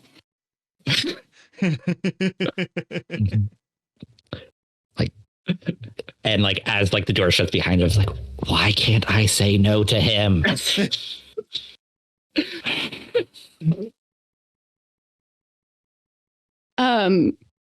Luka goes out Mm-hmm. downstairs. I'm sensitive about. I don't want to take too much time, but I think Luka would also knock on Spat's door on his way. Because What do you want? just a quick chat. I don't really want to talk to you. You Okay. kind of become mean. Yeah, fine. I mean, don't talk to anyone, okay? Listen, I was not here. You keep your mouth shut about all of this, or I'm going to make your life so much more difficult than it already is.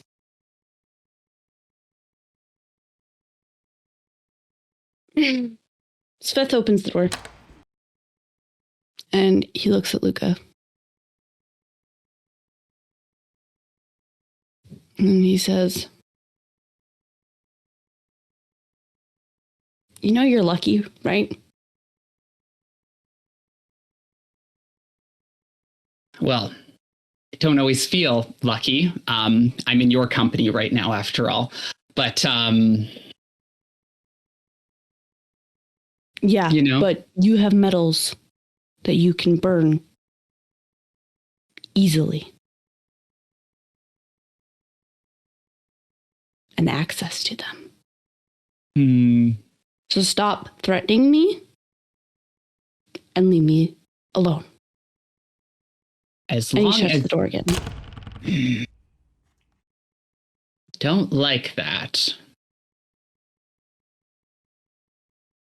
Fine. Yeah, Luka's gonna go try to track down the rest of the group then.